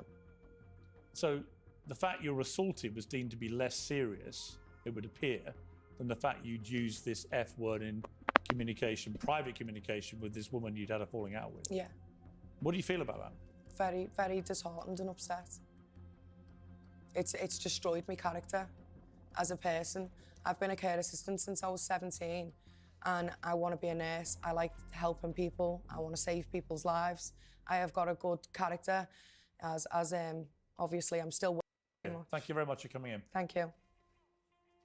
For more on the other F word, joining me on the panel are host of The Crucible, Andrew Wilson, author of Bisexual The Basics and host of the Bisexual Brunch podcast, Lewis Oakley, host of Bet News, Mark Lamont Hill, and the author and chief political writer at Spiked. I actually had gone to therapy when I was pregnant, and everything was stabilized. Everything was. Brendan O'Neill. Well, welcome to all of you. Brendan O'Neill, let me start with you. I just did this extraordinary interview with Elizabeth Kinney, which I know you guys have all listened to. What did you make of that? I mean, I could barely believe what I was hearing. I think it's obscene. I mean, if what Elizabeth's saying is true, and I have no reason to doubt that it is, it sounds like a real double wrong has been done here. Firstly, there is the fact that someone was arrested for saying a word.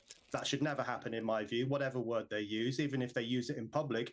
But then secondly, she was arrested for using a word in a private communication.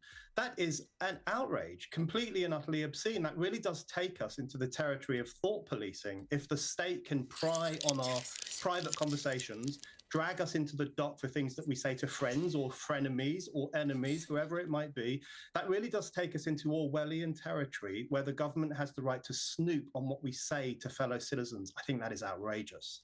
Lewis Oakley, I mean, to start with, as a gay man, did you get offended? Bisexual. My apologies. As a bisexual man, are you offended by the F word?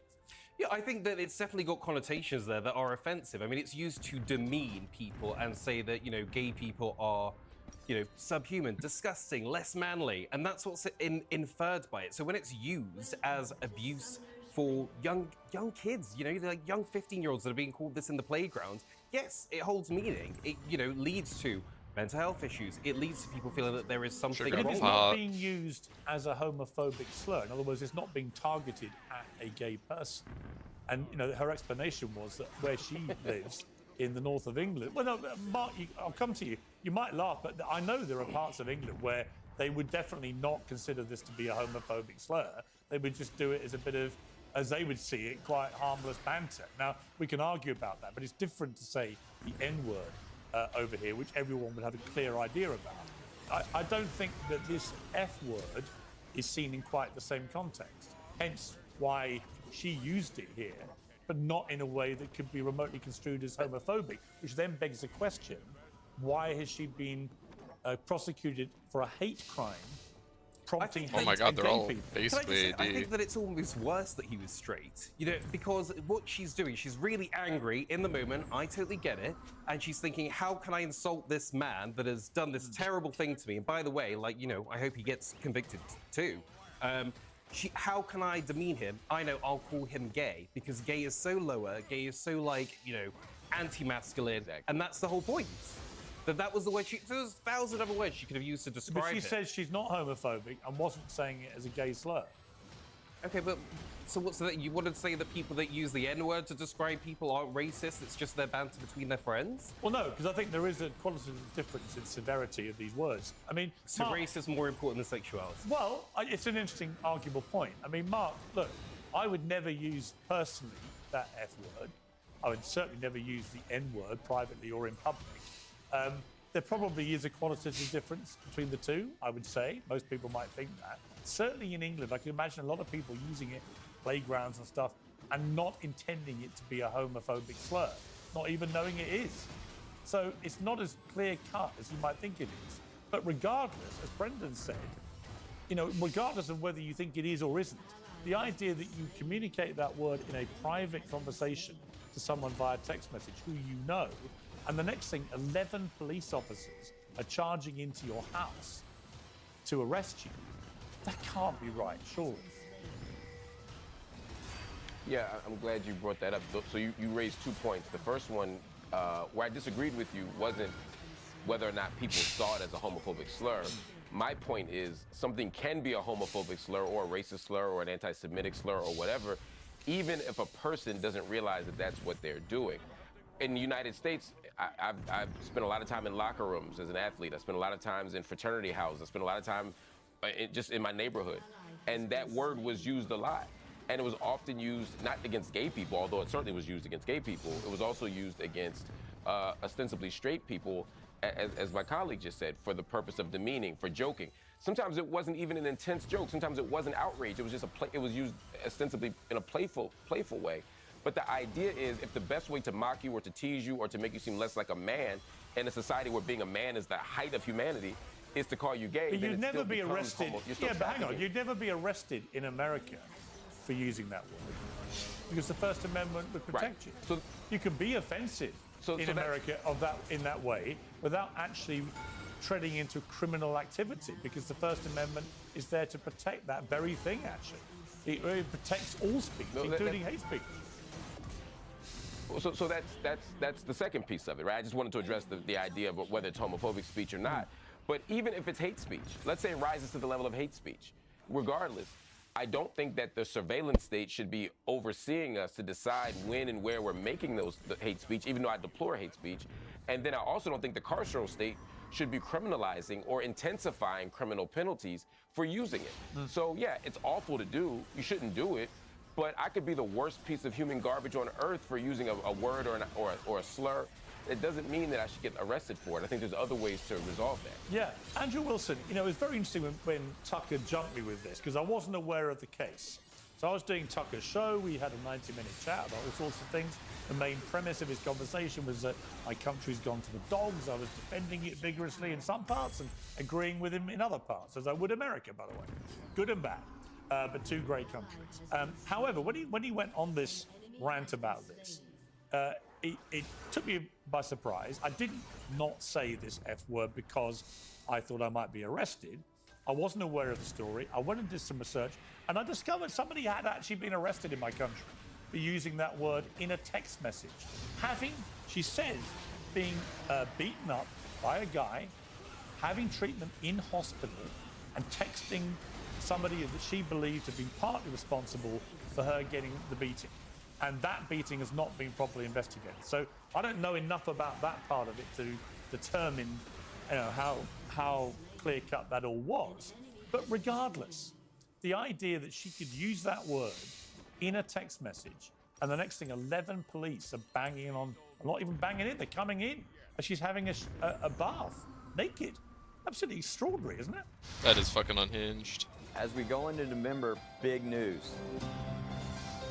This shit sucks. Hi, I'm Kelly Shackelford, The President political and CEO environment. of First Liberty Institute. Big news, the Supreme Court already...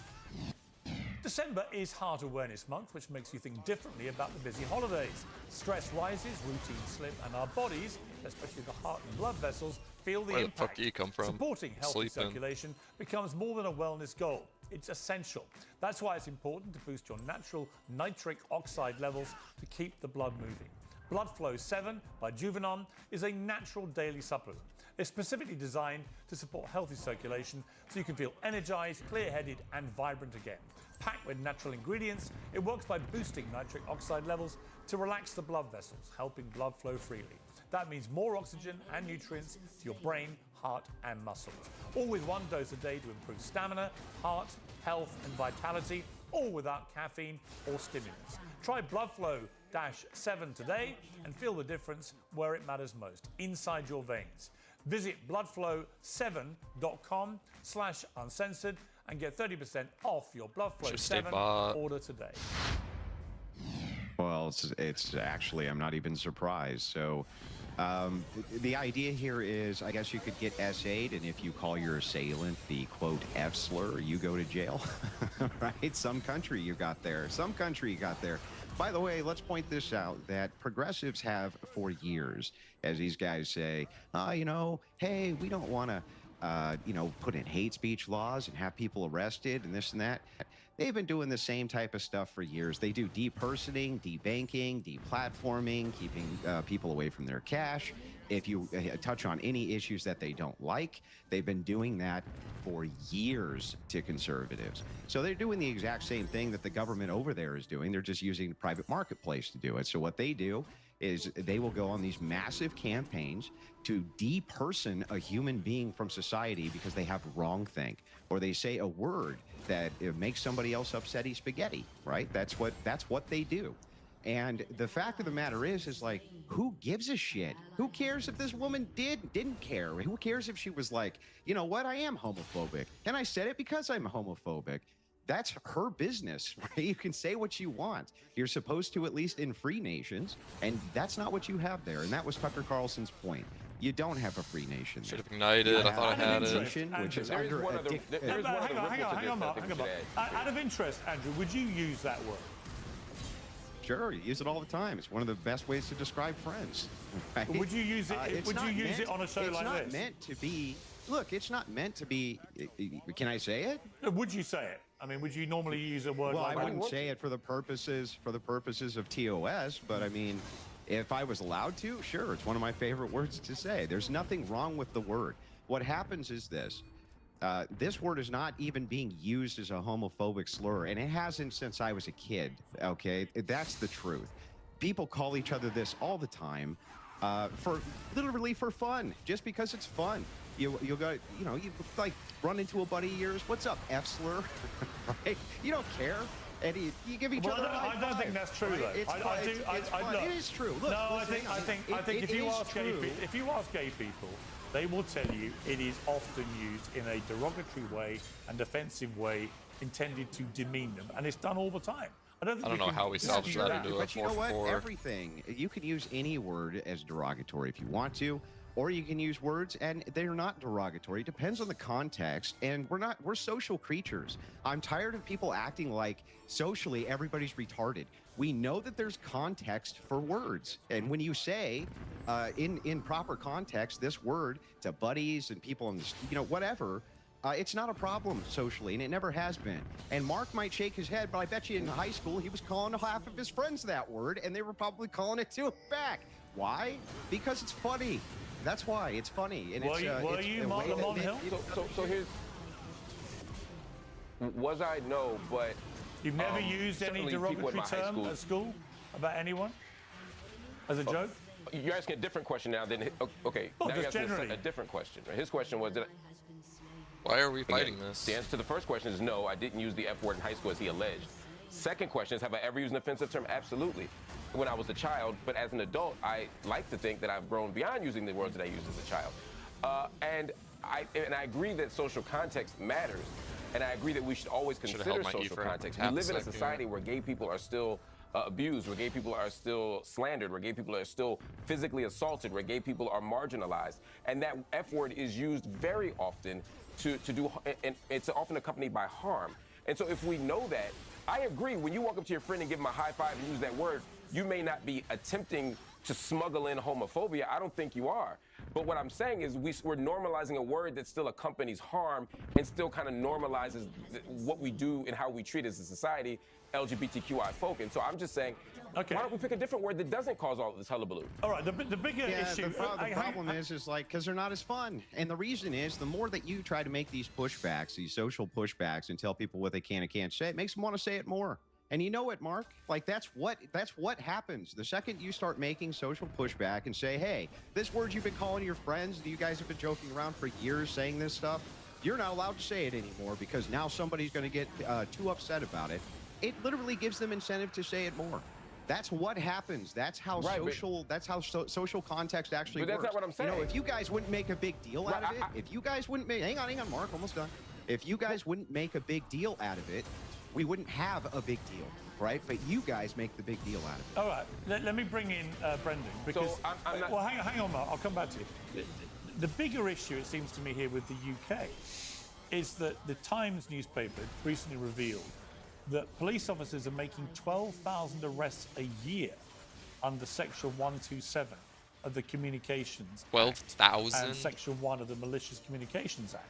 In other words, similar instances to this. That's 30 arrests a day over offensive posts on social media and other platforms. Thousands of people being detained and questioned for sending messages that, quote, cause annoyance, inconvenience, or anxiety to others via the internet, telephone, or mail. There's been a 58% increase in these arrests since before the pandemic.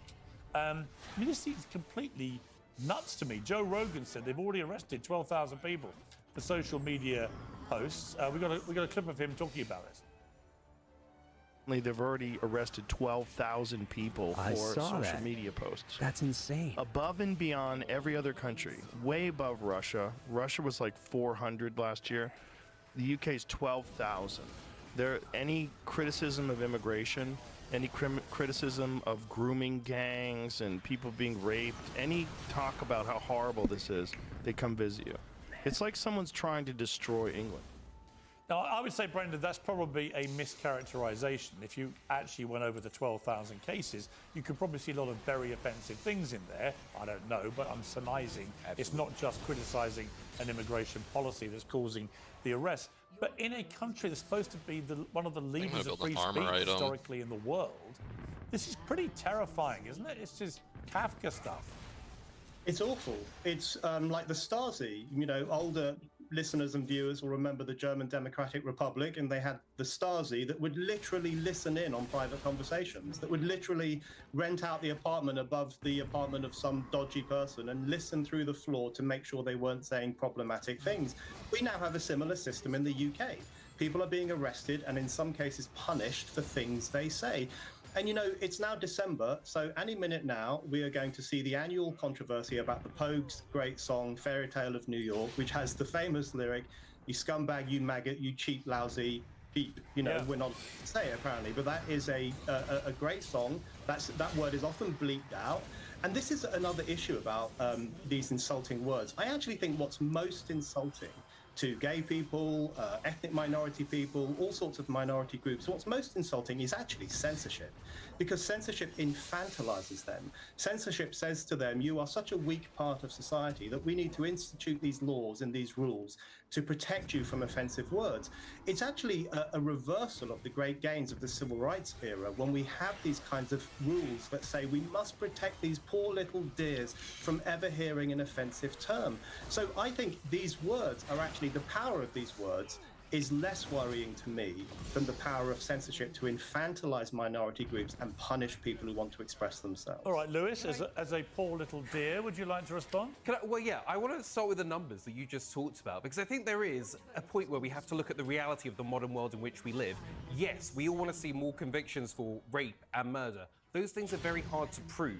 Whereas communication, we all communicate. 90% of it now is online. But why should the police be policing speech that doesn't actually incite specific limit violence, testing? which is, I thought I had like a riff maybe. That's the whole reason I went for right? it. If I say to people that you live at a certain address, go around there and attack him, right? That's a clear incitement to violence against a specific individual. That's a criminal offence, and I should be arrested for that, and there should be no issue of that being a free speech issue.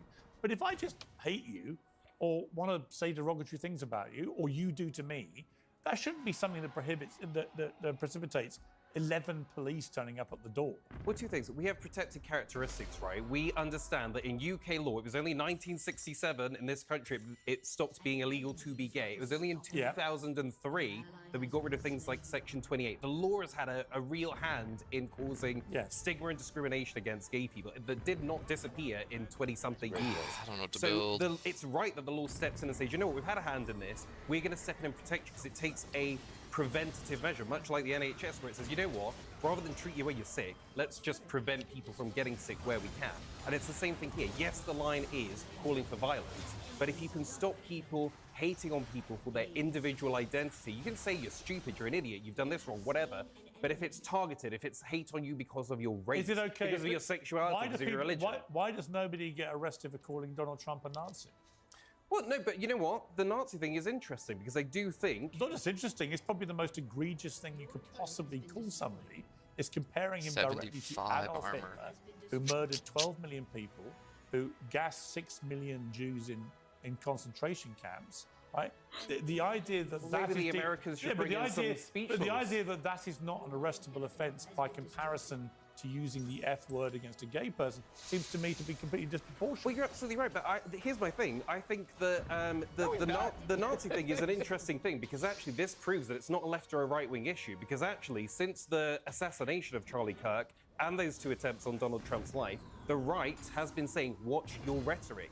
And they understand that whilst people aren't calling for violence against them, speaking about them as Nazis is Trump's literally calling people traitors like on a daily basis. I better get a gun and do something about it. So they understand. They're not calling for their arrest. I'm pretty sure they're calling them words. That's a capital offense. Dehumanization that leads to violence. If you're treasonous, you're supposed to be killed. This is sick. This is actually sick what you're saying, dude. What you're saying is that you're calling for people to be arrested for words that make you upset. That's sick. This is the country of John Locke. Hang on, this is the country of John Locke. This is the country that was supposed to... We adopted our Constitution based on these principles of free speech. And, you know, you sick bastards are running around actually calling for the arrest of people because they say mean words. Got the next deal. Hold on, but this is the thing with free speech. You can still make your point. You can still make your point. What is it that you can't say? It's not my fault that people can't articulate themselves well. You can talk about crime statistics based on gender and sexuality and race, whatever you want. Why you just can't use discriminatory words to do it. Why should a young care worker who's angry because she's been assaulted and is in hospital and is firing off her angry thoughts while she said she had a head injury and she uses this F word, and because of that she ends up with a conviction? Well, hold on, Piers. We only got her side of the story. Reading the articles, it says that there was a series of abusive and homophobic messages. Yeah. Those were then showed. The friend said they weren't homophobic. The friend that she said they weren't homophobic. Hold on, that's what the prosecutor said. They weren't aimed at somebody for their sexuality. But so what? If I go up to someone in the street, so if I go up to someone what a fucking waste of this whole debate, everything, all the time spent in court. I still haven't had a chance to respond to you. Right? Or if I use the N-word against absolute waste of time. I got to find a video. Is that a racist slur against him? No. Well, no. So if I go up in the street and start... There has to be some intent, surely. No, if I start... It's not too late to outgrow the family hairline. Through Hims, you can break the cycle and get the thicker, fuller hair. One of the biggest business stories of the year just happened, and I have to catch a flight in 20 minutes. So let's get into it. For most of our lives, there's been 5 major studios in Hollywood, and they all compete with each other over directors, movies, actors, whatever, to get the biggest box office hits of the year. And then along came a scary outside threat. Netflix, and to a lesser extent, Prime Video and Apple TV, aka the tech companies. They had huge, deep pockets, they wanted content, and they started building these platforms that kind of went around traditional Hollywood. Streaming was part of the future, now it's the only future, especially around COVID. And as COVID caused streaming to massively spike up and theaters to start to die, it became kind of existential. And so all the different 5 major studios of Hollywood, of traditional old Hollywood, responded in their own way. First was Disney, the biggest and most well-capitalized of the bunch. Disney made Disney Plus. Then we had HBO Max from Warner Brothers. Then we had Peacock from Universal. Then we had Paramount Plus from Paramount. Should I go Sony, Rageblade? the laggard, the sickly gazelle at the back of the pack, realized they couldn't even muster up their own low-budget streaming service. They couldn't do it. So they became a farmhouse where they would make content for other platforms. They would just make movies and try to sell them to other streamers. This led to Sony creating K-pop Demon Hunters for $20 million. That's all the money they made. They sold it to Netflix, and it became the most popular Netflix film ever. God, I almost so got Sony him. is out of the I feel like I race. almost need They're out of Lich the Bane game, for the and that part of old burst. Hollywood is basically dead. They've become a glorified outsourcing firm. Okay? Then you look at Peacock and Paramount Plus. Both of them are severely lagging in subscriber numbers. Probably not going to make it. Eventually going to get folded up into something else. Then, as of today, HBO Max and Warner Brothers appears to maybe have just fallen. Netflix agreed this morning to an $83 billion takeover of Warner Brothers Discovery. This would give them access to not only HBO Max, but all of the Warner Brothers IP, including Harry Potter. We are The in such a fucking Matrix, gilded Game of age. Thrones, DC, It's just like Friends, two and I big guess companies in Ben any 10. sphere. That's- And neither you know, of them want to push much, prices the list down goes because much, they'd cut into their bigger than that. profits. But this would all be part of the Netflix arm, including folding HBO Max into them. And that was one of their last really standing competitors. This leaves basically Disney Plus as the only major old Hollywood competitor still on the table. Streaming has essentially totally won were this to go through. Now, there's a lot you can say about acquisitions this big and what this means for Hollywood. But if you ask people within Hollywood, again, I know a lot of people don't care. You're like, I don't care what an actor thinks or what a director thinks. They're screwed. They're Hollywood. But there is a monopoly element to this. When you have only, like, you know, back in the day, you as a talented director who makes a movie could sell it to any one of these people. And maybe even get a little bit of a bidding war, you know, to drive the price of the things you're creating. If there's only one or two games in town, they can charge whatever you want. You could make the greatest movie. You could make a smash hit, much like Sony did, and they can give you pennies. You give you pennies a dollar, and they get all the GG's. upside. Need a fucking break. So it's a risk. Some in Hollywood, especially indie studios, are calling it the death of Hollywood. Like, this is the final